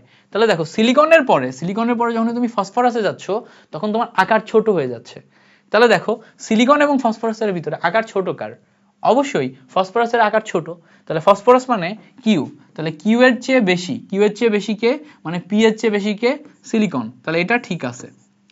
এবার বলছে দেখো আর এর চেয়ে ঋণাত্মকতা এস এর, আর এর ঋণাত্মকতা এস এর চেয়ে কম, আর এর ঋণাত্মকতা, আর মানে কি একটু দেখে আসি, আর মানে তোমার সালফার, তাহলে দেখো সালফার এর ঋণাত্মকতা এস এর চেয়ে কম, এস মানে ক্লোরিন, ক্লোরিনের চেয়ে কম, অবশ্যই ক্লোরিন মানে 17 number group, chlorine 17 number group, fluorine chlorine bromine iodine এগুলো হচ্ছে তড়িৎ ঋণাত্মক মৌল, সে তড়িৎ ঋণাত্মকতা বেশি, তাহলে ক্লোরিনের বেশি আর এর কম, তার মানে এটাও আমাদের ঠিক আছে। এবার বলছে দেখো এখানে আমাদের PO2 লেখা আছে, P মানে কি, P মানে ছিল হচ্ছে তোমার সিলিকন, তাহলে সিলিকন অক্সাইড। এবার বলছে দেখো Q2O3, Q2O3 মানে কি P, তো P2O3, সেখানে খেয়াল করো সিলিকন অক্সাইড এবং P2O3 এই দুইটার ভিতরে বলছে PO2 Q2O3 এর চেয়ে বেশি অম্লধর্মী, মানে সিলিকন অক্সাইড P2O3 এর চেয়ে বেশি অম্লধর্মী এটা বলতেছে, বাট ব্যাপারটা তা না। P2O3 এইটাকে তুমি যদি এখন পানির ভিতরে দাও তাহলে এটা কিন্তু তোমার ফসফরিক অ্যাসিডে পরিণত হয়, ফসফরিক অ্যাসিড মানে অনেক তীব্র একটা অম্ল, সো তীব্র অম্ল হয় তোমার এই জায়গাতে সিলিকন অক্সাইডের চেয়ে P2O3 এর অম্লধর্ম বেশি, এজন্য এখানে কারেক্ট অ্যান্সার হবে হচ্ছে 1 এবং 2, বুঝতে পারছো? কারেক্ট অ্যান্সার কি হবে, ক নাম্বার 1 এবং 2। ওকে, 37 নম্বর এমসিকিউতে যাই, বলছে একটি পর্যায় সারণীর একটি পর্যায়ের খণ্ডিত অংশ এখানে দেয়া আছে, এ মৌলটি সারণীর কোন পর্যায়ে অবস্থান করছে? এ মৌলটা তো আমরা একটু যদি দেখার চেষ্টা করি, এটা হচ্ছে পটাশিয়াম 19, এরপরে দেখো পটাশিয়াম 19 এর পরে এটা হচ্ছে ক্যালসিয়াম 20, এটা হচ্ছে স্ক্যান্ডিয়াম 21, টাইটানিয়াম 22, ভ্যানাডিয়াম 23। তো দেখেই বোঝা যাচ্ছে এ মৌলটা হচ্ছে ক্যালসিয়াম, এ মৌলটা ক্যালসিয়াম যার পারমাণবিক সংখ্যা 20। এবার বলছে কি পর্যায় সারণীর কোন পর্যায়ে অবস্থান করছে? আমরা আগেই দেখছি ক্যালসিয়ামের ইলেকট্রন বিন্যাস করলে 4s এ দুইটা ইলেকট্রন যায়, 4s এ দুইটা ইলেকট্রন যাওয়া মানে n equals to 4, so n equals to 4 মানে চতুর্থ পর্যায়। এটা আমরা আগেই দেখছি ক্যালসিয়ামের জন্য। তাহলে এখানে জাস্ট একটু কি পেঁচায় দিছে, সরাসরি ক্যালসিয়াম বলে নাই, বাকি কিন্তু আগের মতোই, সরাসরি ক্যালসিয়াম না বলে একটু পেঁচায় দিছে, বাকি দেখো সব আগের মতোই। ওকে, এবার বলছে দেখো নিচের কোন মৌলের ধর্ম নাইট্রোজেনের সাথে মিল রয়েছে? কোন মৌলের ধর্ম নাইট্রোজেনের সাথে মিল রয়েছে? আমরা জানি ধর্মের ক্ষেত্রে গ্রুপ যদি সেম হয়, একটা গ্রুপে সবার ধর্ম সেম, তাহলে দেখো নাইট্রোজেন হচ্ছে 15 নম্বর গ্রুপ না? নাইট্রোজেন হচ্ছে ইলেকট্রন বিন্যাস করলে তুমি দেখবা 1s2 2s2 নাইট্রোজেন 7 2p3, তাহলে p অরবিটালে যাচ্ছে, তার মানে 12 + 3 মিলায় হচ্ছে 15 নম্বর গ্রুপ। সো 15 নম্বর গ্রুপে বাকি যারা আছে সবার ধর্ম সেম হবে। তাহলে দেখো নাইট্রোজেন 15 নম্বর গ্রুপ, ফসফরাস 15 নম্বর গ্রুপ, তাই না? সো নাইট্রোজেন ফসফরাস এইগুলা ধর্ম সেম হবে। সো আমরা যদি একটু দেখার চেষ্টা করি এই জায়গাতে 15 নম্বর গ্রুপে আর কে কে আছে দেখো, নাইট্রোজেন ফসফরাস আর্সেনিক, এরপর অ্যান্টিমোনিও আছে বাট আমাদের লাগবে না। আমরা এই যে তিনটা মৌল নাইট্রোজেন ফসফরাস আর্সেনিক, এই তিনটা মৌলকে নিতে পারবো যাদের ধর্ম same. So mainly nitrogen phosphorus এখানে আমাদের জানতে হবে, তোমাদের আর্সেনিক পর্যন্ত লাগে না, নাইট্রোজেন ফসফরাসই আনাও। তাহলে নাইট্রোজেনের সাথে আমাদের ফসফরাসের ধর্ম গ্রুপ 15 হওয়ার কারণে সেম, তাহলে নাইট্রোজেনের সাথে মিল আছে কার? ফসফরাসের। সেম ভাবে বলছে সালফারের সাথে নিচের কোন মৌলের ধর্মের মিল আছে? তো সালফার মানে 16 নম্বর, তাই না? সালফার মানে 16 নম্বর। সো এইটাকে তুমি যদি ইলেকট্রন বিন্যাস করো তাহলে দেখবা ইলেকট্রন বিন্যাস করলে সালফারের ক্ষেত্রে তোমার 1s2 2s2 2p6 আসে 10, তারপর 4s2 12 4p4, মানে এখানে কত আসলে 4, তাহলে এখানে আমরা 12 + 4 মিলে হচ্ছে 16 নম্বর পাচ্ছি। তো 16 নম্বর গ্রুপ অক্সিজেন সালফার এগুলো আসে। অক্সিজেনের ক্ষেত্রেও খেয়াল করো 16 নম্বর গ্রুপে যখন তুমি যাবা, খেয়াল করো 16 নম্বর গ্রুপে দেখো অক্সিজেন সালফার সেলুরিয়াম এই তিনটা আমাদের লাগে, বিশেষ করে অক্সিজেন সালফার লাগে। সো নাইট্রোজেনের সাথে ফসফরাসের ধর্মের মিল, অক্সিজেনের সাথে কার মিল? সালফারের মিল, অক্সিজেনের সাথে কার? সালফারের। সেখানে আমরা অক্সিজেনের সাথে সালফারের মিল পাবো। তাহলে এখানে আমরা কি লিখতে পারবো? এই অক্সিজেন অ্যান্ড সালফার এই দুইটার ধর্মের মিল বিদ্যমান, কারণ কি গ্রুপ সেম। ওকে, এবার বলছে দেখো পর্যায় সারণী চতুর্থ পর্যায়ের একটি মৌল, এ হচ্ছে পর্যায় সারণী চতুর্থ পর্যায়ের একটি মৌল, A2+ আয়নের সর্বশেষ শক্তি স্তরে ডি অরবিটালে 6টি ইলেকট্রন আছে। মানে খেয়াল করো এ যেই মৌলটা আছে এই এর সর্বশেষ ডি অরবিটালে 6টি ইলেকট্রন আছে, মানে ডি অরবিটালে আমরা 6টা ইলেকট্রন রাখছি, চতুর্থ পর্যায়ের মৌল, তার মানে এখানে 4s ইলেকট্রন যাবে। সো A2+ মানে 4s থেকে দুইটা ইলেকট্রন চলে যাবে, তার মানে অটোমেটিক এটা হবে 3d। তার মানে সোজা কথা এ মৌলটার ক্ষেত্রে আমাদের বলেই দিচ্ছে এ মৌলটার ক্ষেত্রে 3d তে 6টা ইলেকট্রন, 4s এ দুইটা ইলেকট্রন, এই লাইনটা দ্বারা হিন্টস দিয়ে দিছে। তাহলে এই লাইনটা দ্বারা যদি হিন্টস দেয় তার মানে এখানে আমরা এই 3d এর আগ পর্যন্ত আমরা আর্গনকে নিতে পারি। তাহলে এখানে 18, এখানে 2, এখানে 6, ক্যালকুলেশন করলে দেখো 18 + 2 20 + 6 সব মিলায় 26টা ইলেকট্রন আসে। তাহলে মৌলটাকে 26 হচ্ছে আয়রন, আয়রন হচ্ছে 26। তাহলে এ মৌলটা কি? এ মৌলটা হচ্ছে আয়রন। তো আয়রন বহিস্থ অরবিটালের দুইটা ইলেকট্রন ছেড়ে দিয়ে আয়রন 2+ এ পরিণত হয় এবং এই আয়রনই দেখো 3d তে 6টা ইলেকট্রন ধারণ করে। তাহলে যৌগটা কি? যৌগটা হচ্ছে আয়রন। বুঝতে পারছো? মৌলটা হচ্ছে আয়রন। এবার এই আয়রনের ক্ষেত্রে আমাদের আরেকটা জিনিস মাথায় রাখতে হবে, এই আয়রন 2+ যৌগ যেটা আছে A2+ মানে কি? A2+ মানে আয়রন পাইলাম, আয়রন 2+। আয়রন দেখো ইলেকট্রন ত্যাগে সক্ষম, মানে এই আয়রন 2+ আরো একটা ইলেকট্রন ত্যাগ করে আয়রন 3+ এ পরিণত হইতে পারে। তাহলে ইয়েস এ ত্যাগে সক্ষম। এবার বলছে দেখো ইলেকট্রন গ্রহণে সক্ষম, অবশ্যই আয়রন 2+ ইলেকট্রন যদি দুইটা গ্রহণ করে সে আয়রনে পরিণত হইতে পারে। তাহলে আয়রন 2+ ইলেকট্রন গ্রহণও করতে পারে, আয়রন 2+ ইলেকট্রন ত্যাগও করতে পারে। এবার বলছে দেখো আকারে এ অপেক্ষা ছোট, আকারে এ অপেক্ষা ছোট মানে কি? খেয়াল করো এ মানে আমাদের আয়রন, এ মানে কি আমাদের আয়রন, আর A2+ মানে হচ্ছে আয়রন 2+। আয়রন 2+ মানে হচ্ছে আমাদের 4s এ যে ইলেকট্রন দুইটা ছিল এই দুইটা এখন নাই, আর এই আয়রন মানে এখানে আমাদের 4s ইলেকট্রন আছে, তাহলে 4s মানে একটা এক্সট্রা শক্তি স্তর না, তাহলে শক্তি স্তর যদি এক্সট্রা হয় তাহলে খেয়াল করে দেখো এর ক্ষেত্রে আমার শক্তি স্তর এক্সট্রা হওয়ার কারণে এর আকার বড়, এর আকার কি বড়, বাট যখনই আমি A2+ এ যাচ্ছি তখন 4s না থাকার কারণে আকার কি হয়ে যাচ্ছে, আকার ছোট হয়ে যাচ্ছে। তার মানে দেখো আকারে A অপেক্ষা ছোট, অর্থাৎ A অপেক্ষা A2+ এর আকার ছোট। কেন? কারণ 4s এর যে দুইটা ইলেকট্রন চলে যাওয়ার সাথে সাথে শক্তি স্তর কমে যাচ্ছে, 4s এর দুইটা ইলেকট্রন চলে যাওয়ার সাথে সাথে কি হচ্ছে, শক্তি স্তর কমে যাচ্ছে। ক্লিয়ার হয়েছে? ক্লিয়ার হয়েছে আশা করি। তার মানে এখানে আমাদের তিনটাই হচ্ছে আমাদের কারেক্ট আনসার, তিনটাই কারেক্ট আনসার। ওকে, পরে দেখো ইলেকট্রন বিন্যাসের নিয়ম অনুসারে গ্রুপ নির্ণয় কোন মৌলটি ব্যতিক্রম।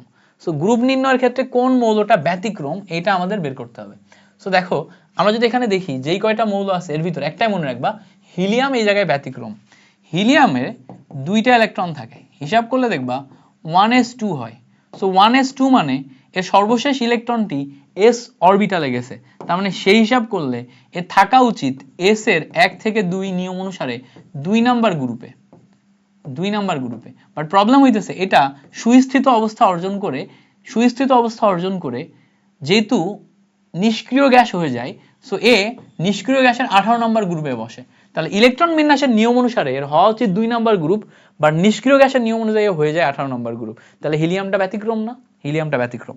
দেখো এখানে হিলিয়ামের আসা উচিত 2 নাম্বার গ্রুপ এই জায়গায়, হিলিয়ামের আসা উচিত 2 নাম্বার গ্রুপ এই জায়গায়, বাট সে নিষ্ক্রিয় গ্যাসের নিয়ম অনুসারে চলে যায় 18 নম্বর গ্রুপে। তাহলে হিলিয়াম ব্যতিক্রম। এই টোটাল এই জায়গাতে শুধুমাত্র হিলিয়ামই এই ব্যতিক্রম জায়গাটা দেখায়, অবস্থানের ব্যতিক্রম শুধু হিলিয়ামের।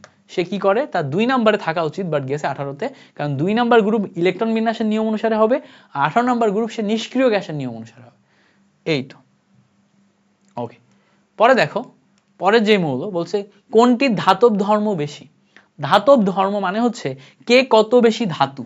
সো দেখো লিথিয়াম, সোডিয়াম, পটাশিয়াম, রুবিডিয়াম, তারপর সিজিয়াম, এই যে যৌগগুলো আছে এটা হচ্ছে গ্রুপ 1 ধাতু গ্রুপ। তারপরে দেখো পরের যে গ্রুপটা আছে বেরিলিয়াম, ম্যাগনেসিয়াম, তারপরে স্ট্রনসিয়াম, এই যে যৌগগুলো আছে এগুলাও সব ধাতু। এখন দেখো পর্যায় সারণীর উপর থেকে নিচে যত যাবা তত আকার বড় হবে। কি হবে? আকার বড় হবে। কারণ কি? কারণ অরবিটাল বাড়ে, এখানে আকার বড় হয়। লিথিয়ামের চেয়ে সোডিয়ামের আকার বড়, পটাশিয়ামের আরো বড়, রুবিডিয়ামের আরো বড়। আকার যত বড় হয় তত সেন্টারের সাথে আকর্ষণ বল কমে যায়। যেমন ধরো এইটা হচ্ছে লিথিয়ামের আকার, এটা হচ্ছে সোডিয়ামের আকার, এটা হচ্ছে পটাশিয়ামের আকার, এটা হচ্ছে রুবিডিয়ামের আকার। মানে দেখো একটা করে নিচে যাচ্ছে আর একটা করে আমার পর্যায় বেড়ে যাচ্ছে। এখন পর্যায় যখন বেড়ে যায় তখন ইলেকট্রন অনেক দূরে চলে আসে না, তখন এই সেন্টারের সাথে যে আকর্ষণ বল এটা কমে যায়। আকর্ষণ বল কমে গেলে দ্রুত ইলেকট্রন ছেড়ে দিতে পারে। সো যে যত ইলেকট্রন ছাড়বে তত বেশি ধাতব।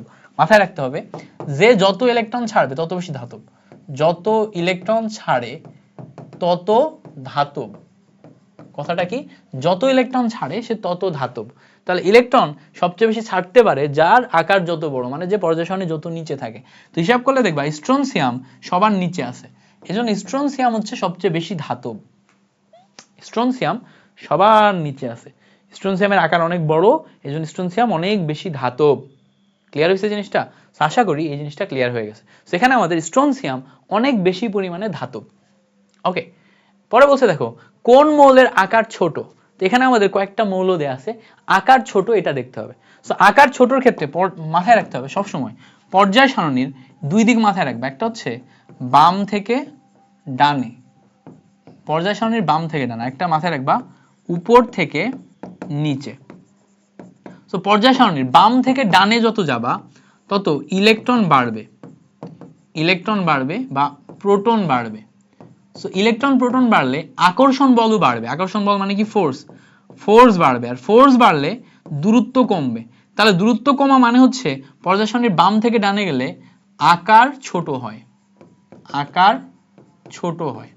আর পর্যায় সারণীর উপর থেকে নিচে গেলে পর্যায় বাড়ে। হ্যাঁ, পর্যায় বাড়ে মানে অরবিটাল বাড়ে, সো অরবিটাল বাড়ার কারণে আকার বড় হয়, আকার বড় হয়। এগুলো হচ্ছে ট্রিক, এক একটা ট্রিক মাথায় রাখতে হবে। সো ইলেকট্রন বাড়ে, প্রোটন বাড়বে, ফলে ফোর্স বাড়ে, রেডিয়াস কমে যায়, রেডিয়াস কমে মানে আকার ছোট হওয়া। সো বাম থেকে ডানে গেলে আকার ছোট হয়। এখন আমরা এখানে একটু মিলানোর চেষ্টা করব, খেয়াল করে দেখো। এখানে আমাদের প্রথমে আছে কার্বন, তারপর আছে অক্সিজেন। সো কার্বন, কার্বনের হচ্ছে ইলেকট্রন সংখ্যা 6, তারপর আছে অক্সিজেন, ইলেকট্রন সংখ্যা 8। তাহলে দেখো তো বাম থেকে ডানে যাচ্ছে না, তাহলে আকার ছোট হচ্ছে। তাহলে আকারের দিকে চিন্তা করলে কার্বনের ধরো এইটা আকার, অক্সিজেনের আকার আরেকটু ছোট। ওকে, এবার চিন্তা করো কার্বনের ঠিক নিচে আমরা কি পাচ্ছি? অ্যালুমিনিয়াম পাচ্ছি, তাই তো? অ্যালুমিনিয়াম পাচ্ছি। সেখানে দেখো অ্যালুমিনিয়ামে যদি চিন্তা করি, এখানে হচ্ছে আমাদের অ্যালুমিনিয়াম আছে, অ্যালুমিনিয়াম ইলেকট্রন কয়টা? 13টা। অ্যালুমিনিয়ামের পরে যে চিন্তা করো, অ্যালুমিনিয়ামের পরে যে আমাদের আছে হচ্ছে সিলিকন। কে আছে? সিলিকন। সিলিকন কয়টা? 14টা। এবার বলো তো অ্যালুমিনিয়াম এবং সিলিকন, এখানে 14টা ইলেকট্রন, এই দুইটার ভিতরে অ্যালুমিনিয়ামের আকার বড়, সিলিকনের আকার ছোট হবে না? তো দেখো কার্বনের চেয়ে অ্যালুমিনিয়াম যেহেতু উপর থেকে নিচে যাচ্ছে, পর্যায়ে বেড়ে গেছে, তাহলে কার্বনের চেয়ে অ্যালুমিনিয়ামের আকার কিন্তু বড়। সো দেখো কার্বনের চেয়ে অক্সিজেনের ছোট, কার্বনের চেয়ে অ্যালুমিনিয়াম বড়, অ্যালুমিনিয়ামের চেয়ে আবার সিলিকনের ছোট। তাহলে এই কার্বনের চেয়ে সিলিকনের বড় হইলেও সবার চেয়ে বড় কে এখানে বলো তো? অ্যালুমিনিয়াম না? তো এখানে আমাদের কারেক্ট অ্যান্সার হবে হচ্ছে অ্যালুমিনিয়াম। আমাদের এইভাবে এটাকে কম্পেয়ার করতে হয়। জিনিসটা এরকম হয় আকারের ক্ষেত্রে, জিনিসটা এরকম হয় যে এই জায়গাতে সেরকম, এই জায়গাতে এইটা হচ্ছে প্রথম মৌলের আকার, নিচে যত যাবে আকার তত বাড়তে থাকবে, নিচে যত যাবে আকার তত বাড়তে থাকবে। এর পাশের মৌলের আকারগুলো এই তুলনায় আবার কমতে থাকবে, এর পাশের মৌলের আকারগুলো এই তুলনায় কমতে থাকবে, এর পাশের মৌলের আকারগুলো এই তুলনায় কমতে থাকবে। বুঝতে পারছো? সো বাম থেকে ডানে কমে আর উপর থেকে নিচে বাড়ে। তো এখানে উপর থেকে নিচে বাড়ছে, কিন্তু দেখো উপর থেকে নিচে এখানেও বাড়ছে, কিন্তু এটার সাথে তুলনায় এটা বাড়ছে, এটার সাথে তুলনায় এটা বাড়ছে, এটার সাথে তুলনায় এটা বাড়ছে, এটার সাথে তুলনায় এটা বাড়ছে, এরকম উপর থেকে নিচে বাড়বে সবসময়। সো এইটা হচ্ছে রেডিয়াস, এভাবে চিন্তা করতে হয়। ওকে, এবার বলছে দেখো কোন মৌলটির আয়নীকরণ শক্তি বেশি? আয়নীকরণ শক্তির ক্ষেত্রে মাথায় রাখতে হবে যে পর্যায় সারণীর বাম থেকে ডানে গেলে আকার কি হয়? আকার ছোট হয়। সো পর্যায় সারণীর বাম থেকে যত ডানে যাবে তত ফোর্স বেড়ে যায় আর রেডিয়াস কমে যায়, এই জন্য আকার ছোট হয়। এখন ফোর্স যত বাড়ে তত ওখান থেকে ইলেকট্রন বের করে নেওয়া কষ্টকর। ধরো একজনকে যত বেশি ফোর্সে সে অ্যাট্রাক্ট করে ধরে রাখছে, ওখান থেকে তুমি যত ইলেকট্রনকে বের করে নিবা। আয়নীকরণ মানে কি? ইলেকট্রনকে বের করে পজিটিভ চার্জে রূপান্তর করতে যেই পরিমাণ শক্তির প্রয়োজন হয়, সো ওই জায়গা থেকে বের করতে তত বেশি শক্তির প্রয়োজন হয়। তো উপর থেকে নিচে গেলে তোমার যেহেতু আকার বাড়ে, আকার বাড়ে, ফলে আয়নীকরণ শক্তি কমে যায়। তাহলে উপর থেকে নিচে আয়নীকরণ শক্তি কমে, বাম থেকে ডানে আয়নীকরণ শক্তি বাড়ে। তাহলে আমরা এখন এখানে একটু মিলানোর চেষ্টা করব। দেখো প্রথমে আছে হচ্ছে সোডিয়াম, তারপরে কি আছে? সোডিয়ামের নিচে আছে পটাশিয়াম। এই জায়গায় দেখো পরে সোডিয়ামের পরেই আমাদের দেয়া আছে ম্যাগনেসিয়াম, ম্যাগনেসিয়ামের পরে কি আছে? ম্যাগনেসিয়ামের পরে হচ্ছে ক্যালসিয়াম। ওকে, পটাশিয়াম, ক্যালসিয়াম, সোডিয়াম, ম্যাগনেসিয়াম, 4টা মৌল। তাহলে পর্যায় সারণীর বাম থেকে ডানে গেলে আমাদের আয়নীকরণ শক্তি বৃদ্ধি পাবে। সো এখানে আমাদের আয়নীকরণ শক্তি উপর থেকে নিচে গেলে কমছে, তার মানে আয়নীকরণ শক্তি সোডিয়ামের বেশি, এই দুইটার ভিতরে ম্যাগনেসিয়ামের কি বলতো বেশি। এখন এখান থেকে এখানে গেলে কিন্তু আবার আয়নীকরণ শক্তি বাড়ে। তাহলে সেই হিসাবে চিন্তা করলে ম্যাগনেসিয়ামের আয়নীকরণ শক্তি সবচেয়ে বেশি, কারণ ম্যাগনেসিয়ামের আকার সবচেয়ে ছোট।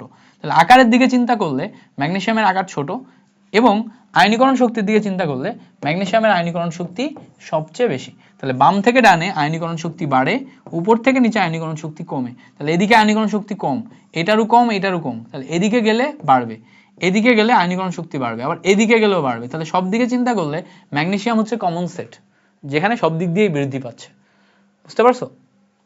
একটু ভিডিওটা পজ করো, একটু রেস্ট নিয়ে তারপরে আবার করি। সো চলো আমরা ব্রেকের পরে আবার ক্লাস শুরু করি। ভোরে আজান দিল, সো আজানের জন্য একটা ব্রেক নিছি আমরা। জেনারেলি আজান দিলে বা এই টাইপ মানে হচ্ছে আজানের সময় আমি হচ্ছে ব্রেক নিই আর কি। তো আজানের পরে আমরা আবার শুরু করি। রিমোটটা কই রাখছি? ওকে, বলছে কোনটির আয়নীকরণ শক্তি কম? আয়নীকরণ শক্তি কম, আয়নীকরণ শক্তি মানে কি? ডেফিনেশন কিন্তু আগেই বলছি যে কোন একটি মৌলের বহিস্থ স্তর থেকে একটি একটি করে ইলেকট্রন অপসারণ করতে যেই পরিমাণ শক্তি লাগে। সো আয়নীকরণ শক্তির ক্ষেত্রে আমাদের ওই ফর্মুলাটা কাজে লাগে, F equals to C into Q1 Q2 divided by R square। যদি আমাদের এই C এর ভ্যালু মানে R এর ভ্যালু কম হয়, মানে আকার ছোট, তো R এর সাথে F এর সম্পর্ক থাকবে ব্যস্তানুপাতিক। তার মানে আকার যত ছোট ফোর্স তত বেশি। সো ফোর্স যত বেশি মানে আকার যত ছোট ফোর্স তত বেশি, আর ফোর্স যত বেশি ওখান থেকে ইলেকট্রন বের করতে আমার তত বেশি শক্তি লাগবে। তো আকার ছোট দেখতে হবে আয়নীকরণ শক্তি বেশি করতে গেলে। এবার আকার যদি বড় হয়, আকার যদি বড় হয় তাহলে ফোর্স কম লাগবে, তাহলে আয়নীকরণ শক্তি কম। এখন আকার বড় কার সেটা আমরা একটু দেখব। এখানে দেখো আমাদের প্রথমে আছে হচ্ছে লিথিয়াম, তারপরে আছে দেখো সোডিয়াম, পটাশিয়াম, লিথিয়ামের পরে সোডিয়াম, খেয়াল করো লিথিয়াম তারপরে সোডিয়াম, তারপরে আছে দেখো পটাশিয়াম, তারপরে আছে হচ্ছে রুবিডিয়াম। সো দেখো লিথিয়ামের চেয়ে রুবিডিয়ামের আকার অনেক বড়। সো আকার যেহেতু বড়, পর্যায় সারণী উপর থেকে নিচে গেছে, আকার যেহেতু বড় তাহলে ফোর্স কম, আর ফোর্স যদি কম হয় তাহলে এর বহিস্থ স্তর থেকে ইলেকট্রনকে অপসারণ করতে কম শক্তি লাগবে। সো আমাদের চাইছেই কম শক্তি কম, তাহলে শক্তি যেহেতু কম চাইছে তাহলে চিন্তা করো আকার বড় রুবিডিয়ামের জন্য আমাদের শক্তি কম। এইভাবে যদি চিন্তা করতে শিখো একবার, তাহলে দেখবা সব ইজিলি মিলে যাচ্ছে। একবার তুমি যদি এইভাবে চিন্তা করতে শিখো ফর্মুলার মাধ্যমে, physics and chemistry each and everything আমরা ফর্মুলা বা ইকুয়েশনের মাধ্যমে চিন্তা করে সেইটাকে মিলাইতে পারি। ইচ অ্যান্ড এভরিথিং ফর্মুলার মাধ্যমে চিন্তা করে মেলানো যায়, কোনো প্যারাই হয় না। সো এই হচ্ছে আমাদের একটা ব্যাপার। এবার বলছে দেখো কোন মৌলটি রাসায়নিকভাবে আসক্তিহীন, কোন মৌলটি রাসায়নিকভাবে আসক্তিহীন, আসক্তিহীন মানে যে বিক্রিয়া করে না। সো অবশ্যই সবসময় ইনার্ট গ্যাস যারা আছে, ইনার্ট গ্যাস বা নিষ্ক্রিয় মৌল, এরা রাসায়নিকভাবে আসক্তিহীন হয়। তো এখানে দেখো নিষ্ক্রিয়কে নিয়ন, তাহলে নিয়ন হচ্ছে রাসায়নিকভাবে আসক্তিহীন। এবার বলছে দেখো কোন মৌলটি অধিক সক্রিয়, যার তড়িৎ ঋণাত্মকতা বেশি তারা অধিক সক্রিয়। অধিক সক্রিয়তার ক্ষেত্রে সবসময় তোমার ফ্লোরিন, ক্লোরিন, ব্রোমিন, আয়োডিন এদের নামই আগে আসে, মানে গ্রুপ 17 যারা আছে এদের নামই সবসময় আগে আসে। সো এখানে দেখো আমাদের ফ্লোরিন দেয়া আছে, তার মানে ফ্লোরিন সবচেয়ে বেশি সক্রিয় একটি মৌল। পরে দেখো কোন মৌলটির ইলেকট্রন আসক্তি সবচেয়ে কম, ইলেকট্রন আসক্তি সবচেয়ে কম মানে কম ইলেকট্রন আসক্তি, ইলেকট্রন কম গ্রহণ করতে চায়। তো ইলেকট্রন কম গ্রহণ করতে চায় এটা আমরা কিভাবে বুঝবো, পর্যায় সারণীর বাম থেকে ডানে যত যায় আকার তত ছোট হয়, আকার যত ছোট হয় তাহলে বহিস্থ অরবিটালের সাথে আকর্ষণ বল তত বাড়ে। তাহলে পর্যায় সারণী বাম থেকে ডানে গেলে ইলেকট্রন আসক্তি বাড়ে, আর উপর থেকে নিচে গেলে তোমার যেহেতু দূরত্ব অনেক বেড়ে যায় তাহলে ফোর্স কমে যায়, তাহলে ইলেকট্রন আসক্তিও কমে যায়। তাহলে বাম থেকে ডানে গেলে ইলেকট্রন আসক্তি বাড়ে, উপর থেকে নিচে গেলে ইলেকট্রন আসক্তি কমে। তাহলে আমরা একটু দেখবো কি কি মৌল আমাদের কাছে আছে। প্রথমে আছে হচ্ছে বেরিলিয়াম, বেরিলিয়ামের নিচে আমাদের কি আসবে, ম্যাগনেসিয়াম, তারপরে তোমার হচ্ছে যে স্ট্রনসিয়াম এটা আসবে। এবার দেখো রেডিয়াম যে মৌলটা আছে সেটা হচ্ছে আরো নিচে আসবে। ওকে, রেডিয়াম মৌলটা। এবার ম্যাঙ্গানিজ কোন জায়গায় আসবে বলো তো, ম্যাঙ্গানিজ পর্যায় সারণীর 3 নাম্বার গ্রুপ যে জায়গায় আছে, 3 নাম্বার গ্রুপ বরাবর এই বরাবর মাঝখানে ম্যাঙ্গানিজ আসবে, তাই না? তো দেখো পর্যায় সারণীর উপর থেকে নিচে যত যায় তত আমার আকার বাড়ে, আকার বাড়ে ইলেকট্রন আসক্তি আস্তে আস্তে কমে যায়। সেখানে দেখো আকার সবচেয়ে বেশি হচ্ছে আমাদের রেডিয়ামের, ইভেন স্ট্রনসিয়ামের চেয়েও বেশি রেডিয়ামের। তাহলে রেডিয়ামের আকার যেহেতু সবচেয়ে বেশি, এর ইলেকট্রন আসক্তি সবচেয়ে কম, ইলেকট্রন আসক্তি সবচেয়ে কম কার, রেডিয়ামের, কারণ হচ্ছে এর আকার অনেক বেশি বড়। পরে আসো কোন মৌলটির ইলেকট্রন আসক্তি বেশি, ইলেকট্রন আসক্তি বেশি তার মানে আকার ছোট হইতে হবে। সো বেরিলিয়াম মানে বিই। এরপরে দেখো অক্সিজেন আছে, বেরিলিয়ামের বিই 4, অক্সিজেন দেখো 8, তাহলে আকার আরো ছোট হয়ে গেল। এবার দেখো বোরন কত 5, তাহলে মাঝখানে বসবে। এবার দেখো নাইট্রোজেন হচ্ছে 7, তাহলে খেয়াল করে দেখো বেরিলিয়াম, বোরন, নাইট্রোজেন, অক্সিজেন আকার সবচেয়ে ছোট কার, অক্সিজেনের না, কারণ পর্যায় সারণীর বাম থেকে ডানে যত যায় তত আমার ইলেকট্রন বাড়ে, প্রোটন বাড়ে, ফলে ফোর্স বেড়ে যায়, ফোর্স বেড়ে গেলে আকার ছোট হয়ে যায়। তাহলে এখানে আমাদের অক্সিজেনের আকার সবচেয়ে ছোট, এই জন্য ইলেকট্রন আসক্তি সবচেয়ে বেশি, আকার ছোট ইলেকট্রন আসক্তি সবচেয়ে বেশি। ওকে, নিচের কোন মৌলটির অধিক তড়িৎ ঋণাত্মক মৌল, সো অধিক তড়িৎ ঋণাত্মক মৌলের ক্ষেত্রে ফ্লোরিন হচ্ছে এর তড়িৎ ঋণাত্মকতা 4.0, সবচেয়ে বেশি তড়িৎ ঋণাত্মক। তড়িৎ ঋণাত্মকতা ফিনোমেনাটা তো বুঝো তাই না, সমযোজী বন্ধনের ক্ষেত্রে শেয়ারকৃত ইলেকট্রন নিজের দিকে টেনে নেওয়ার যে ক্ষমতা সেটাকে বলা হচ্ছে তড়িৎ ঋণাত্মকতা। সো তড়িৎ ঋণাত্মকতার ক্ষেত্রে সবচেয়ে বেশি শেয়ারকৃত ইলেকট্রনকে নিজের দিকে টেনে নেওয়ার ক্ষমতা কার থাকে, ফ্লোরিনের থাকে। সো এই জন্য ফ্লোরিনের তড়িৎ ঋণাত্মকতা সবচেয়ে বেশি। সো ফ্লোরিনের থাকে হচ্ছে আমাদের 4.0, নাইট্রোজেনের থাকে হচ্ছে 3.0, তারপরে অক্সিজেনের 3.0, নাইট্রোজেনের 3.5 এরকম থাকে। সো ফ্লোরিনের সবচেয়ে বেশি, এজন্য আমরা ফ্লোরিনটা দাগাবো এখানে। বলছে নিচের কোন মৌলটি তড়িৎ ঋণাত্মকতা সবচেয়ে বেশি। এখন যে কয়টা আছে এগুলার ভিতরে সবসময় মাথায় রাখবা গ্রুপ 17 এর ক্ষেত্রে তড়িৎ ঋণাত্মকতা সবসময় বেশি হবে। So fluorine, chlorine, bromine, iodine এগুলা থাকলে এগুলা তড়িৎ ঋণাত্মকতা অনেক বেশি। সেখানে আমাদের ক্লোরিন আছে মানে গ্রুপ 17 তড়িৎ ঋণাত্মকতা সবচেয়ে বেশি। ওকে, এখানে দেখো আমাদের একটা বক্সের মাধ্যমে একটা এমসিকিউ দেওয়া আছে, 54 নম্বর এমসিকিউ।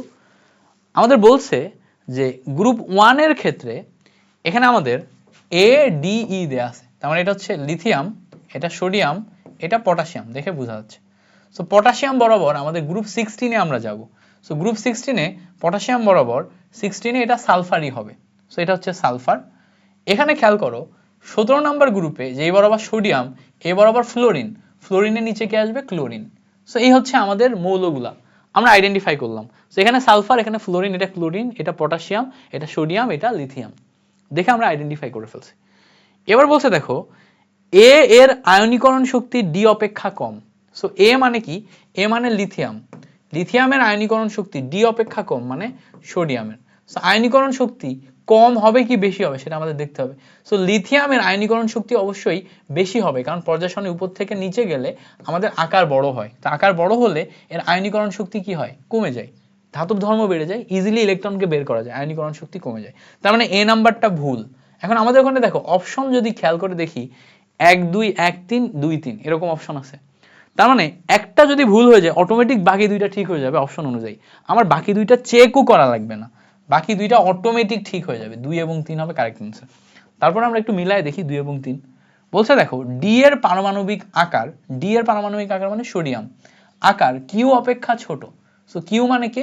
কিউ মানে ক্লোরিন, অবশ্যই ক্লোরিন অপেক্ষা ছোট হবে, ক্লোরিন অপেক্ষা ছোট হবে, কারণ ক্লোরিন দেখো 3 নাম্বার পর্যায়ে আছে, সোডিয়াম দেখো 2 নাম্বার পর্যায়ে আছে। সো 3 নাম্বার পর্যায়ে গেলে আকার তো বেড়ে যাবে, অরবিটাল একটা বেড়ে যাবে, তাহলে এটা কারেক্ট। এবার বলছে দেখো ই এবং ডি অপেক্ষা অধিকতর, ই ডি অপেক্ষা অধিকতর সক্রিয়।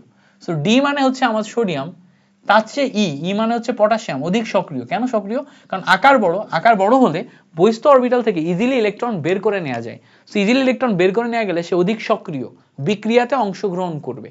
তাহলে এখানে আমাদের পটাশিয়াম বেশি সক্রিয়। ক্লিয়ার হয়েছে জিনিসটা? তো আশা করি এই জিনিসটা ক্লিয়ার হয়েছে। সো এখানে ট্রিক খাটায় 2 3 এমনিতেই দাগায় দেওয়া যায়, যেহেতু 1 নম্বর ভুল। বাকি তুমি বুঝে তো গেলাই কেমনে করছি আমরা। পরের এমসিকিউটা দেখো 54 55 নম্বর, 55 56 নম্বর আমরা এই স্ট্রিম থেকে করব। বলছে এখানে আমাদের অক্সিজেন আছে, অক্সিজেনের নিচে কে? সালফার। এখানে আমাদের ক্লোরিন আছে, ক্লোরিনের উপরে কে? ফ্লোরিন। তাহলে দেখো অক্সিজেন, সালফার, ফ্লোরিন, ক্লোরিন এগুলো আমরা জেনে নিলাম। বলছে কোনটি অধিক তড়িৎ ঋণাত্মক মৌল। সো এখানে অবশ্যই জি নাম্বারটা মানে ফ্লোরিন অধিক তড়িৎ ঋণাত্মক মৌল। ফ্লোরিনের তড়িৎ ঋণাত্মকতা সর্বোচ্চ 4.0। তাহলে এখানে আমাদের ফ্লোরিন মানে জি, জি হচ্ছে আমাদের অধিক তড়িৎ ঋণাত্মক মৌল। পরের কোশ্চেন দেখো বলছে AgCl। তো দেখো এ মানে কি ছিল আমাদের? সালফার, সালফার, জি মানে ছিল আমাদের ফ্লোরিন এবং Cl মানে কি? আমাদের ক্লোরিন, অলরেডি দেয়া আছে ক্লোরিন। এই মৌলগুলোর ক্ষেত্রে জি এর আকার ফ্লোরিনের আকার ছোট, অবশ্যই ফ্লোরিনের আকার সবচেয়ে ছোট। ফ্লোরিন একদম কোনায় থাকে এবং এর আকার সবচেয়ে ছোট হওয়ার কারণে এর তড়িৎ ঋণাত্মকতা সবচেয়ে বেশি। আকার যেহেতু ছোট, এর সেন্টারের সাথে বহিস্থ স্তরের আকর্ষণ বল বেশি, আকর্ষণ বল বেশি হওয়ার কারণে সেই ইলেকট্রনকে বেশি নিজের দিকে টেনে নিতে পারে। সো আমাদের ফ্লোরিনের আকার সবচেয়ে ছোট, ফ্লোরিনের আকার ছোট হওয়ার কারণে এই যে জি বা ফ্লোরিনের আকার সবচেয়ে ছোট এটা মানলাম। এবার বলছে এর অধাতব ধর্ম বেশি। এ মানে কি? সালফার, সালফারের অধাতব ধর্ম বেশি। দেখো সালফার একটা, সালফার, সালফার যে মৌলটা আছে এটা যদি, এটার দিকে যদি আমরা একটু খেয়াল করি, সালফার মৌলটা আমাদের 16 নম্বর গ্রুপে আছে। এই 16 নম্বর গ্রুপটাই অধাতব ধর্ম বেশি, অবশ্যই বেশি। কেন বেশি? কারণ দেখো এই যে দুইটা গ্রুপ 1 এবং 2 এরা ধাতব ধর্ম দেখায়। এই জায়গাতে ম্যাক্সিমাম যে ইয়াগুলো আছে 17 16 এগুলো সব অধাতব ধর্ম দেখায়, অধাতব ধর্ম দেখায়। তো সালফার এখানে আমাদের অধাতব ধর্ম দেখায়, তাহলে এইটার অধাতব ধর্ম বেশি, এটা কারেক্ট। এবার বলছে দেখো এ অপেক্ষা ক্লোরিনের আয়নীকরণ শক্তি বেশি। এ মানে কি? সালফার, সালফার অপেক্ষা ক্লোরিনের আয়নীকরণ শক্তি বেশি। অবশ্যই আয়নীকরণ শক্তি কেন বেশি? কারণ ক্লোরিনের আকার ছোট, ওখান থেকে ইলেকট্রন বের করতে আমার বেশি শক্তির প্রয়োজন হয়। সালফারের চেয়ে ক্লোরিনের আমার ইলেকট্রনও বেশি, প্রোটনও বেশি, ফলে আমার ফোর্স বেশি, আকার ছোট। তাহলে ক্লোরিনের ক্ষেত্রে আয়নীকরণ শক্তিও বেশি হবে। বুঝছো জিনিসটা? তোমরা এই জিনিসটা বুঝো কিনা জানি না। সালফারের ক্ষেত্রে দেখো 16টা ক্লোরিন, 16 থাকে হচ্ছে পারমাণবিক সংখ্যা, ক্লোরিনের ক্ষেত্রে থাকে 17। তো এখানে 16 থাকার কারণে এর যেই তোমার ফোর্স তৈরি হবে সেটা 16টা ইলেকট্রন 16টা প্রোটন মিলে এটা হবে। ক্লোরিনের ক্ষেত্রে আমার 16টা ইলেকট্রন 17টা ইলেকট্রন 17টা প্রোটন, তাহলে এখানে আমার ফোর্স বেশি হবে, এখানে ফোর্স কম হবে। এটা কোন ফর্মুলা অনুযায়ী আসতেছে? কুলম্বের formula, C = Q1 Q2 divided by R square. এই Q1 Q2 এর সাথে ফোর্স দেখো সমানুপাতিক সম্পর্কে আছে, বুঝতে পারছো? সো এই জায়গাতে আমাদের তিনটাই কারেক্ট আনসার, ডি নাম্বার আসে হচ্ছে, ঘ নাম্বার আসে হচ্ছে কারেক্ট আনসার। পরের এমসিকিউ দেখো, বলছে নিচের পর্যায় সারণীর খণ্ডিত অংশ হতে 57-58 নম্বর প্রশ্নের উত্তর দাও। সেখানে আমাদের কার্বন আছে, এখানে দেখো সালফার আছে। সো সালফারের উপরে এটা হচ্ছে অক্সিজেন। সো অক্সিজেন হইলে অক্সিজেনের ঠিক আগের গ্রুপ কে বলতো? নাইট্রোজেন অক্সিজেন, তাহলে এটা নাইট্রোজেন। তাহলে এই জায়গাতে অবশ্যই ফসফরাস 15 সালফার 16। তাহলে দেখো carbon nitrogen oxygen phosphorus sulphur যৌগগুলা পেয়ে গেছি। বলছে উদ্দীপকের ওয়াই মৌলটির পর্যায় সারণীতে অবস্থান বের করো। পর্যায় সারণীতে অবস্থান বের করতে বলছে, কোন গ্রুপে অবস্থিত? ওয়াই মানে অক্সিজেন, অক্সিজেন মানে 8, ইলেকট্রন বিন্যাস করলে কি আসবে?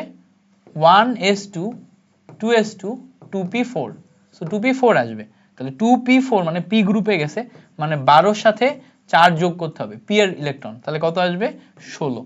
এখান থেকে আমরা অবস্থান 16 পাবো। এবার বলছে দেখো XYZ মৌলগুলার ক্ষেত্রে, XYZ মৌলগুলার ক্ষেত্রে Z পরমাণুর আকার সবচেয়ে বড়, Z পরমাণুর আকার সবচেয়ে বড়। সো আমরা একটু দেখি Z মানে কি আমাদের?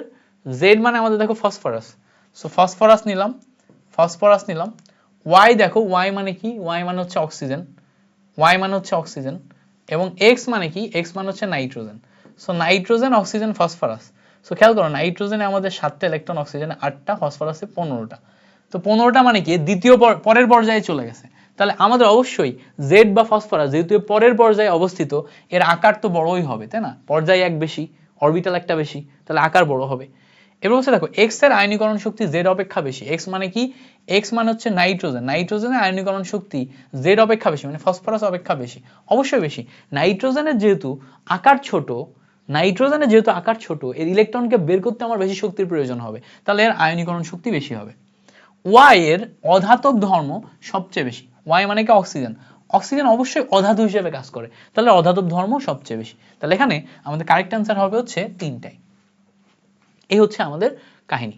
পরে দেখো বলছে উদ্দীপকের আলোকে 59-60 নম্বর প্রশ্ন উত্তর দাও। এটা দেখো সোডিয়াম, এটা দেখো পটাশিয়াম, এটা দেখো ক্লোরিন। তো সোডিয়াম পটাশিয়াম ক্লোরিন তিনটা মৌল আছে। বলছে ওয়াই মৌলটি পর্যায় সারণীর কোন পর্যায়ের? মানে কি? পটাশিয়াম মৌলটা। তো পটাশিয়াম মৌলটা ইলেকট্রন বিন্যাস করলে 4s1 আসে শেষে, 4s1 আসে। কেন? আর্গনের প্রথমে হচ্ছে 18টা ইলেকট্রন, 3d ফাঁকা, 4s এ যায় একটা, তাহলে 4s1 আসলে এ সর্বশেষ ইলেকট্রনটা যেহেতু n = 4 এ গেছে, মানে এটা চতুর্থ পর্যায়ের মৌল। তাহলে অপশন ডি আসে আমাদের কারেক্ট আনসার, চতুর্থ পর্যায়। ক্লিয়ার হয়েছে না? আশা করি এটা ক্লিয়ার হয়েছে। পরে দেখো বলছে উল্লেখিত মৌলগুলার পারমাণবিক আকার ক্রমান্বয়ে হ্রাস পায়। পারমাণবিক আকার, তো খেয়াল করো আমাদের আছে হচ্ছে সোডিয়াম পটাশিয়াম ক্লোরিন। আমরা যদি দেখি সোডিয়াম পটাশিয়াম ক্লোরিন, ইয়েস, পর্যায় সারণীর বাম থেকে ডানে গেছে, তাহলে পারমাণবিক আকার ক্রমান্বয়ে হ্রাস পাবে। বাম থেকে ডানে গেলে ইলেকট্রন প্রোটন বাড়বে, শক্তি বাড়বে, শক্তি মানে ফোর্স বাড়বে, আকার হ্রাস পাবে। সর্বশেষ স্তরে একটি ইলেকট্রন আছে, ইয়েস, সোডিয়ামেরও একটি ইলেকট্রন, পটাশিয়ামেরও একটি ইলেকট্রন। বুঝতে পারছো? Sodium potassium chlorine, yes, sodium potassium chlorine, okay, ক্রমান্বয়ে হ্রাস পায়। না না, এই জায়গাতে না, এই জায়গাতে একটা ঝামেলা আছে। দেখো আমি এটা ভুল বলছি, একটি করে ইলেকট্রন আছে, এটা কারেক্ট। জেড মৌলটি ওয়াই অপেক্ষা অধিক শক্তিশালী। জেড মানে কি? জেড মানে হচ্ছে আমাদের এখানে ক্লোরিন। আচ্ছা, ক্লোরিন ওয়াই অপেক্ষা, ওয়াই মানে কে? ওয়াই মানে হচ্ছে পটাশিয়াম। হ্যাঁ, পটাশিয়াম অপেক্ষা বেশি শক্তিশালী, বেশি সক্রিয়, মেনে নিলাম। না না, পটাশিয়াম বেশি সক্রিয় হওয়ার কথা। জেড মৌলটি মানে ক্লোরিন পটাশিয়াম অপেক্ষা বেশি সক্রিয়, হ্যাঁ মেনে নিলাম, ক্লোরিন পটাশিয়াম অপেক্ষা বেশি সক্রিয়, কারণ এর তড়িৎ ঋণাত্মকতা বেশি। বাট এইটা না মিলতেছে না, এটা ক্রমান্বয়ে হ্রাস পায় না। কেন? দেখো প্রথমে সোডিয়াম, তার নিচে পটাশিয়াম, এইদিকে ক্লোরিন, ক্লোরিন 17, সো ক্লোরিন 17 এই জায়গায়, তাহলে এখান থেকে এখানে হ্রাস পায়, বাট এখানে কিন্তু বৃদ্ধি পায়, তাই না? তাহলে ক্রমান্বয়ে হ্রাস পায় এটা বলা ভুল, ক্রমান্বয়ে হ্রাস পায় এটা বলা ভুল। তাহলে 2 এবং 3 হবে এখানে আমাদের কারেক্ট আনসার, 2 এবং 3। পরের এমসিকিউতে আসো, 61 নাম্বার কি বলছে দেখি আমরা। বলছে পর্যায় সারণীর খণ্ডিত অংশ, এই জায়গা থেকে আমাদের উত্তরগুলা করতে হবে। সো আবার আমরা দেখি, আগে আমরা এটা দেখছি, এটা সালফার, সালফার হলো উপরেরটা অক্সিজেন, এটা তাহলে নাইট্রোজেন, সালফার, অক্সিজেন, তাহলে এটা নাইট্রোজেন, এটা ফসফরাস, তাহলে carbon, nitrogen, oxygen, phosphorus, sulphur. উদ্দীপকের জেড পর্যায় সারণীর কোন পর্যায়ে অবস্থিত? তাহলে জেড হচ্ছে আমাদের পি, ফসফরাস 15, তাহলে এইটা কোন পর্যায়ে অবস্থিত? ফসফরাস 15 ওই গ্রুপেই থাকে। হ্যাঁ, গ্রুপ থাকে হচ্ছে ফসফরাস 15 জন্য 15ই থাকে। এর আগে আমরা কয়েকবার বের করছি ইলেকট্রন বিন্যাস করে, ফসফরাস 15 জন্য 15ই থাকে। তুমি চাইলে ইলেকট্রন বিন্যাস করে করতে পারো, বাট ফসফরাসের জন্য স্পেসিফিক ভাবে মনে রাখতে পারো এর 15 মানে এর গ্রুপও 15ই হবে, ঠিক আছে, ফসফরাসের জন্য। এবার বলছে দেখো এক্স ওয়াই জেড, এখান থেকে এক্স ওয়াই জেড এর মান নিতে হবে, মানে nitrogen, oxygen, phosphorus, nitrogen, oxygen, phosphorus. So nitrogen, oxygen, phosphorus যেই পার্টটা আছে এগুলার ক্ষেত্রে বলছে জেড পরমাণুর আকার সবচেয়ে বড়, মানে ফসফরাসের আকার সবচেয়ে বড়, অবশ্যই ফসফরাসের 15, এটা আমরা আগেও দেখছি। ওয়াই এর অধাতব ধর্ম সবচেয়ে বেশি, অক্সিজেনের অধাতব ধর্ম সবচেয়ে বেশি, ঠিক আছে। এক্স এর তুলনায় জেড এর আয়নীকরণ শক্তি বেশি। সো এক্স এর তুলনায়, নাইট্রোজেনের তুলনায় জেড, ফসফরাসের আয়নীকরণ শক্তি বেশি। এইটা আবার ভুল, কারণ দেখো নাইট্রোজেনের আকার ছোট, ফসফরাসের আকার বড়, ফলে আয়নীকরণ শক্তি যার আকার ছোট তার বেশি হবে। তাহলে দেখো এক্স এর তুলনায় জেড এর বেশি, এটা ভুল, ঠিক আছে, এটা ভুল, এক্স এর বেশি হবে। সো আমাদের উত্তর হবে হচ্ছে 1 এবং 2 নাম্বার। পরে আসো, এখানে আমাদের অনেকগুলা মৌল দিছে। কি কি মৌল দিছে আমরা যদি একটু বোঝার চেষ্টা করি। দেখো প্রথমে এ মৌল দিছে, প্রথম পর্যায়ে প্রথম গ্রুপ, তার মানে কি এটা হচ্ছে হাইড্রোজেন, প্রথম পর্যায়ে প্রথম গ্রুপ হাইড্রোজেন। ডি মৌল দিছে 3 নাম্বার পর্যায়ে 2 নাম্বার গ্রুপ। সো 3 নাম্বার পর্যায়ে 2 নাম্বার গ্রুপ, মানে পর্যায়ে আমি 3টা যাব, গ্রুপ যাবে 2টা। সো প্রথমে এখানে আমাদের দেখো হাইড্রোজেন, তারপর লিথিয়াম, তারপর সোডিয়াম। সো এটা আমার 3 নাম্বার পর্যায়ে, 2 নাম্বার গ্রুপ মানে সোডিয়ামের পরে যেটা আছে ম্যাগনেসিয়াম, তাহলে এই যে ডি নাম্বার হচ্ছে আমার ম্যাগনেসিয়াম। ওকে, ই নাম্বার বলছে 2 নাম্বার পর্যায়ে 17 নাম্বার গ্রুপ। সো গ্রুপ 17ই যাব 2 নাম্বার পর্যায়ে। প্রথমে আমার ফ্লোরিন আসে, যেটাই আমার 2 নাম্বার পর্যায়ে, কারণ কি হিলিয়াম আসে এই জায়গায়, হিলিয়ামের নিচে আসে নিয়ন, নিয়নের আগে আসে ফ্লোরিন, এটা পর্যায় 1, এটা পর্যায় 2। সো ফ্লোরিনই আমার হচ্ছে 2 নাম্বার পর্যায়ে 17 নাম্বার গ্রুপে থাকে। সো এটা ই নাম্বার হচ্ছে ফ্লোরিন। এবার দেখো জি নাম্বার মানে দেখো তৃতীয় পর্যায়ে 17 নাম্বার গ্রুপ, মানে ফ্লোরিনের নিচে যেটা ক্লোরিন।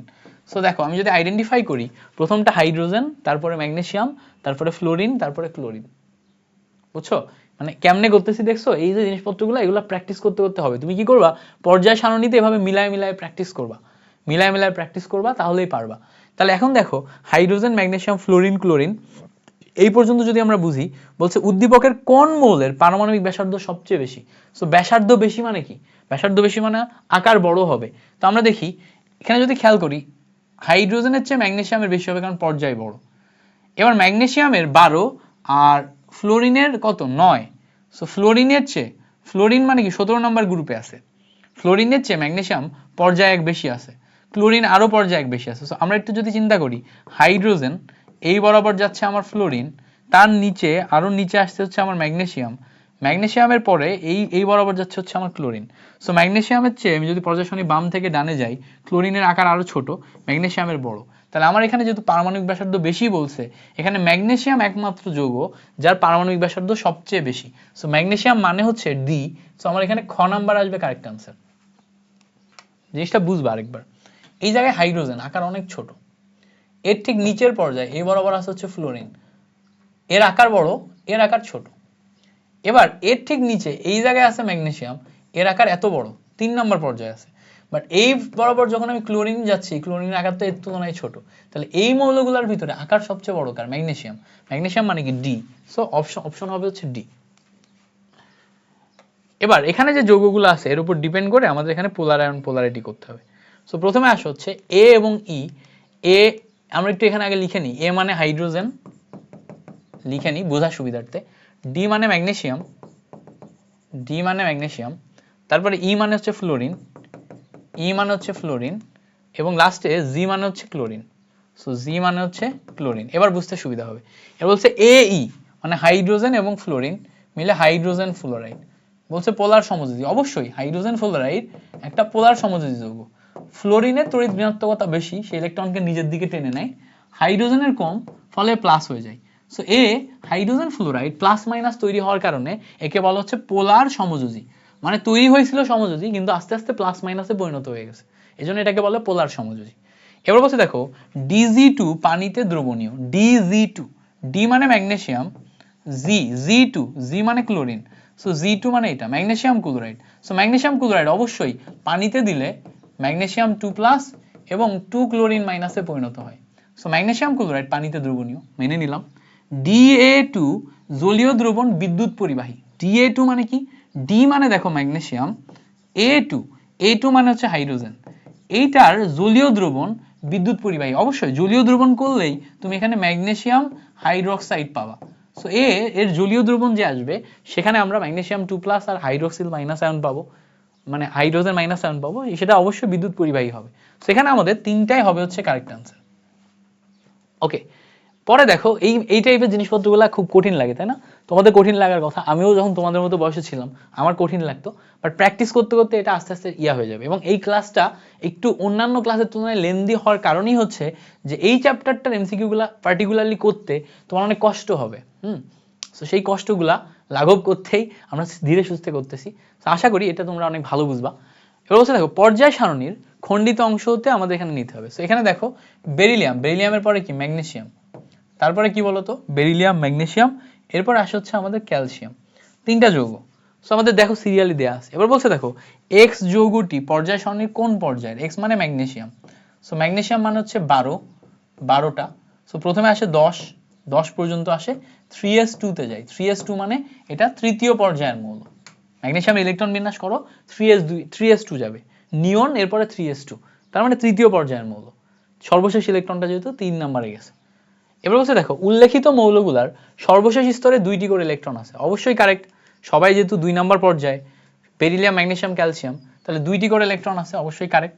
পারমাণবিক আকার উপর থেকে নিচে হ্রাস পায়, এটা ভুল, পারমাণবিক আকার উপর থেকে নিচে বৃদ্ধি পায়, তার মানে এইটা ভুল হওয়া মানে আমরা অটোমেটিক 1 এবং 3 কারেক্ট বলে দিতে পারবো।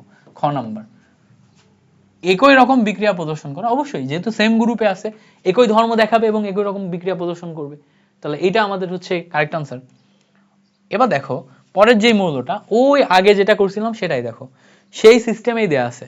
প্রথমে বলছে পি পর্যায় 3 গ্রুপ 2, সো পর্যায় 3 গ্রুপ 2 পর্যায় 3 আমরা যদি দেখি হাইড্রোজেন, তারপরে লিথিয়াম, তারপর সোডিয়াম, পর্যায় 3 গ্রুপ 2, এরপরে ম্যাগনেসিয়াম, তাহলে পি আসবে হচ্ছে আমাদের ম্যাগনেসিয়াম। এবার বলছে দেখো পর্যায় 2 গ্রুপ 17, সো পর্যায় 2 গ্রুপ 17 মানে এটা আসবে হচ্ছে ফ্লোরিন, কারণ কি এই দিকে দেখো হিলিয়াম, নিয়নের ঠিক আগে আসে হচ্ছে আমাদের ফ্লোরিন নিয়ন, তাহলে দেখো ফ্লোরিন কি পর্যায় 2 তে আছে গ্রুপ 17, তাহলে এটা ফ্লোরিন। আর মানে দেখো পর্যায় 4 গ্রুপ 2, তাহলে পর্যায় 4 গ্রুপ 2 মানে হচ্ছে এরপরে আসে পটাশিয়াম, এখানে আসে হচ্ছে ক্যালসিয়াম, তো এটা দেখো গ্রুপ 2 এবং পর্যায় 4, তাহলে এটা আসবে হচ্ছে ক্যালসিয়াম। ওকে, তাহলে আমরা ম্যাগনেসিয়াম, ফ্লোরিন এবং ক্যালসিয়াম তিনটা যৌগ পাইলাম। এবার বলছে দেখো কিউ এবং আর দিয়ে, মানে ফ্লোরিন এবং ক্যালসিয়াম এই দুইটা দিয়ে গঠিত যৌগ কোন দ্রাবকে দ্রবীভূত হয়। সেখানে আমাদের ক্যালসিয়াম ফ্লোরাইড যৌগ তৈরি হয়, অবশ্যই ক্যালসিয়াম ফ্লোরাইড পানিতে দ্রবীভূত হয়, ক্যালসিয়াম ফ্লোরাইড পানিতে দিলে সে দ্রবীভূত হয়ে যাবে। বুঝতে পারছো জিনিসটা, ক্যালসিয়াম ফ্লোরাইড। এবার বলছে দেখো ওখানে যে তিনটা যৌগ নিছি পিকিউআর কি নিছি, ম্যাগনেসিয়াম, ফ্লোরিন, ক্যালসিয়াম। সো আমরা দেখি ম্যাগনেসিয়াম, ফ্লোরিন, ক্যালসিয়াম তিনটা যৌগ নিলাম। এর ভিতরে বলছে তড়িৎ ঋণাত্মকতার ক্রম। সো দেখো তড়িৎ ঋণাত্মকতার ক্রম কিউ এবং আর, ফ্লোরিন এবং আর মানে ক্যালসিয়াম। তো দেখো তো কার বেশি হবে, অবশ্যই তড়িৎ ঋণাত্মকতা ফ্লোরিনের বেশি হবে, ক্যালসিয়ামের কম, তাহলে এটা কারেক্ট আনসার। পারমাণবিক আকারের ক্রম, পারমাণবিক আকার মানে হচ্ছে আকার কার বেশি। সো খেয়াল করো এর ভিতরে ক্যালসিয়ামের আকার সবচেয়ে বড়, এটা হওয়ার কথা কারণ পরের পর্যায়ে চলে গেছে, এবং ম্যাগনেসিয়াম, ফ্লোরিন সেম পর্যায়ে, ম্যাগনেসিয়াম 12, ফ্লোরিন হচ্ছে কত 9। সো ম্যাগনেসিয়াম এবং ফ্লোরিনের ভিতরে ম্যাগনেসিয়ামের আকার ছোট, ফ্লোরিনের আকার বড়। তাহলে খেয়াল করে দেখো প্রথমে ক্যালসিয়াম, তারপর ফ্লোরিন, তারপর ম্যাগনেসিয়াম হওয়ার কথা, তার মানে প্রথমে আর মানে ক্যালসিয়াম, তারপর হচ্ছে ফ্লোরিন মানে হচ্ছে কিউ আসার কথা। সো প্রথমে আর মানে কি ক্যালসিয়াম, তারপরে ফ্লোরিন হচ্ছে কিউ, তার মানে হচ্ছে এটা ফ্লোরিন আসার কথা, তারপরে ম্যাগনেসিয়াম আসার কথা, তাই না? ম্যাগনেসিয়াম সেম পর্যায়ে, না ম্যাগনেসিয়াম তো হচ্ছে পরের পর্যায়ে, সরি, ফ্লোরিন খেয়াল করো, ফ্লোরিন হচ্ছে আমাদের 2 নাম্বার পর্যায়ে, ম্যাগনেসিয়াম 3 নাম্বার, আর 4 নাম্বার, তাহলে এই ক্ষেত্রে আর এর আকার সবচেয়ে বড় হবে, তারপরে পি এর আকার, তারপরে হবে হচ্ছে আমার কিউ এর আকার। তাহলে ঠিক আছে, এটা ঠিক আছে। দেখছো অনেক ক্ষেত্রে কিন্তু আমাদের পর্যায় উল্টাপাল্টায় যায়, খেয়াল রাখতে হবে জিনিসটা। তাহলে এটা ঠিক আছে, তাহলে এটাও কারেক্ট আনসার। এবার বলছে দেখো আয়নীকরণ শক্তির ক্রম। আয়নীকরণ শক্তির ক্রম মানে কি, এই দুইটার ভিতরে আয়নীকরণ শক্তি কার বেশি কার কম। সো আর দেখো, আর মানে হচ্ছে আমাদের ক্যালসিয়াম, আর পি দেখো, পি মানে হচ্ছে আমাদের ম্যাগনেসিয়াম। আয়নীকরণ শক্তি বেশি কার হবে, কম কার হবে। সো দেখো আয়নীকরণ শক্তির ক্রম, এখানে আমাদের ক্যালসিয়ামের বলছে আয়নীকরণ শক্তি বেশি, বাট আমরা জানি আকার যার ছোট তার আয়নীকরণ শক্তি বেশি। সো আকার এখানে ম্যাগনেসিয়ামের ছোট, তাহলে এইটা আমাদের ভুল হয়ে যাচ্ছে। আকার ম্যাগনেসিয়ামের ছোট, তাহলে ম্যাগনেসিয়ামের আয়নীকরণ শক্তি বেশি হওয়ার কথা। তাহলে কারেক্ট অ্যান্সার হচ্ছে অপশন এ 1, 2। এবার বলছে দেখো ক্ষার ধাতু সমূহের বহিস্থ স্তরের ইলেকট্রন সংখ্যা কতটি। ক্ষার ধাতু, ক্ষার ধাতু মানে কি গ্রুপ 1, গ্রুপ 1 হচ্ছে ক্ষার ধাতু হিসেবে কাজ করে। তার মানে কি তোমার হচ্ছে লিথিয়াম, সোডিয়াম, তারপর পটাশিয়াম, রুবিডিয়াম, সিজিয়াম, এরা সবাই ক্ষার ধাতু এবং এদের ইলেকট্রন বিন্যাস করলে 1s1 হয়। 1s1 মানে বহিস্থ স্তরে একটি ইলেকট্রন থাকে। ওকে, বলছে নিচের কোন মৌলটি ক্ষার ধাতু। তাহলে ক্ষার ধাতু মানে কি গ্রুপ 1, গ্রুপ 1 এর ভিতর কি আছে lithium, sodium, potassium, rubidium, caesium. তাহলে খেয়াল করো ক্ষার ধাতুর ভিতরে আমরা এখানে রুবিডিয়ামকে পাচ্ছি গ্রুপ 1। বাকিগুলো দেখো এই যে ম্যাগনেসিয়াম, ক্যালসিয়াম, রেডিয়াম, এগুলো কিন্তু আবার গ্রুপ 2। গ্রুপ 2 মানে মৃৎক্ষার ধাতু, ঠিক আছে। এখন দেখো পরেরটাই বলছে কোনগুলা মৃৎক্ষার ধাতু। সো মৃৎক্ষার ধাতুর ভিতরে কি আছে, বেরিলিয়াম আছে, তাই না, তারপরে হচ্ছে ম্যাগনেসিয়াম, তারপরে ক্যালসিয়াম, তারপরে স্ট্রনসিয়াম, তারপর হচ্ছে রেডিয়াম। এগুলো হচ্ছে সব মৃৎক্ষার। এগুলো কারা, এগুলো সব গ্রুপ 2, ঠিক আছে। ওই যে বিরিয়ানি মোংলাই কাবাব, তারপরে কি জানি একটা ছন্দ আছে, বিরিয়ানি মোংলাই কাবাব সরিয়ে রাখো, এই টাইপের, বিরিয়ানি মোংলাই কাবাব সরিয়ে রাখো, খাবা গপ গপ করে খাবা, এজন্য বিরিয়ানি বেরিলিয়াম, মোংলাই ম্যাগনেসিয়াম, কাবাব ক্যালসিয়াম, এসারতে সরিয়ে আর এতে রাখো। বুঝছো এটা কারা, এটা হচ্ছে মৃৎক্ষার মানে গ্রুপ 2। হ্যাঁ, তার মানে এখানে আমরা যদি একটু মিলানোর চেষ্টা করি, দেখো এসআর স্ট্রনসিয়াম যেটা আছে এইটা হচ্ছে আমাদের এখানে মৃৎক্ষার ধাতু। ওকে, পরের এমসিকিউতে চলো। পরের এমসিকিউ বলছে কোনগুলা মৃৎক্ষার।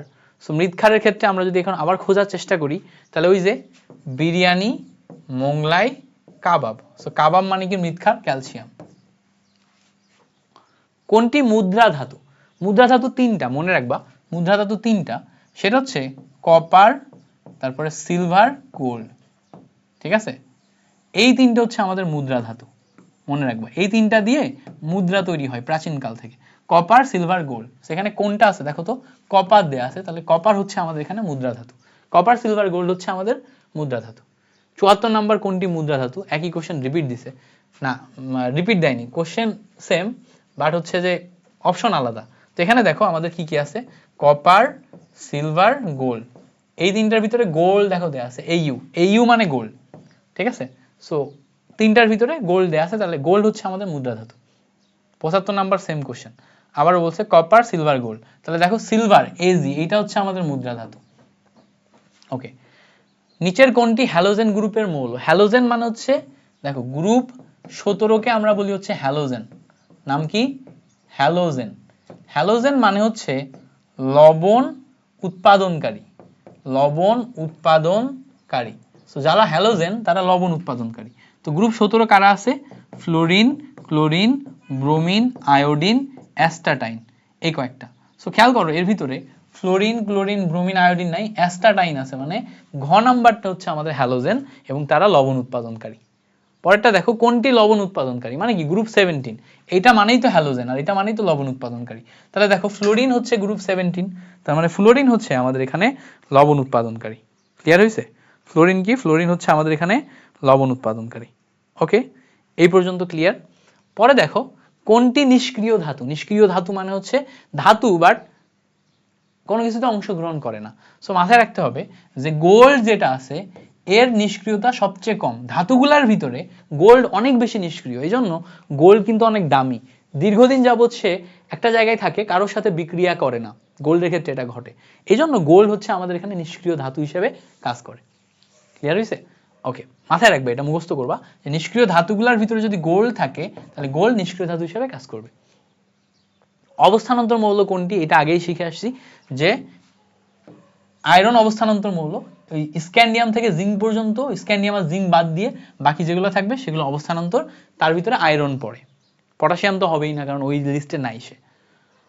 বলছে চুনের পানিতে কার্বন ডাইঅক্সাইড গ্যাস চালনা করলে কোনটি সাদা পদক্ষেপ পড়ে? চুনের পানি মানে কি? ক্যালসিয়াম হাইড্রোক্সাইড, এর সাথে কার্বন ডাইঅক্সাইড গ্যাস চালনা করলে ক্যালসিয়াম কার্বনেট তৈরি হয়। এই ক্যালসিয়াম কার্বনেটের সাদা পদক্ষেপ পড়ে, মানে ক্যালসিয়াম কার্বনেট মানে হচ্ছে কি? এটা মানে হচ্ছে চুন। তাহলে চুনের পানির সাথে কার্বন ডাইঅক্সাইড দিলে চুন তৈরি হয়, তাহলে চুন হচ্ছে ক্যালসিয়াম কার্বনেট, গ নাম্বার। বুঝতে পারছো? That's it. এই পর্যন্ত ছিল আমাদের টোটাল এমসিকিউ। তোমাদের এসএসসি এমসিকিউ হ্যাক সিরিজের পর্যায় সারণীর যে চ্যাপ্টারটা আছে এটা ডিটেল শেখাই দিছি। তোমরা আমাকে বলো এই চ্যাপ্টারের উপর ওয়ান শুট বেসিক ক্লাস লাগবে কিনা। বেসিক ক্লাসে পর্যায় সারণীকে আরো জোস ভাবে পড়ানো যায়, প্রত্যেকটা বেসিক দেখায় দেওয়া যায়। সো যদি বেসিক ক্লাস লাগে আমাকে বলবা, আমি তোমাদেরকে বেসিক ক্লাসেও জিনিসপত্রগুলো সুন্দর মতো গুছিয়ে দেওয়ার চেষ্টা করতে পারি। আর কমেন্টে জানাবা ইনশাল্লাহ। আর অবশ্যই আমাদের ব্রেকিং কেমিস্ট্রি কমিউনিটিগুলোতে যোগ দিবা। ক্লাসটি সবাইকে, তোমার সমস্ত ফ্রেন্ডদেরকে সাজেস্ট করবা। থ্যাংক ইউ, ধন্যবাদ। আবার আসবেন পরের ক্লাসে। ততক্ষণ পর্যন্ত ভালো থাকেন, সুস্থ থাকেন, ভাইয়ের জন্য দোয়া রাখেন। আল্লাহ হাফেজ, আসসালামু আলাইকুম।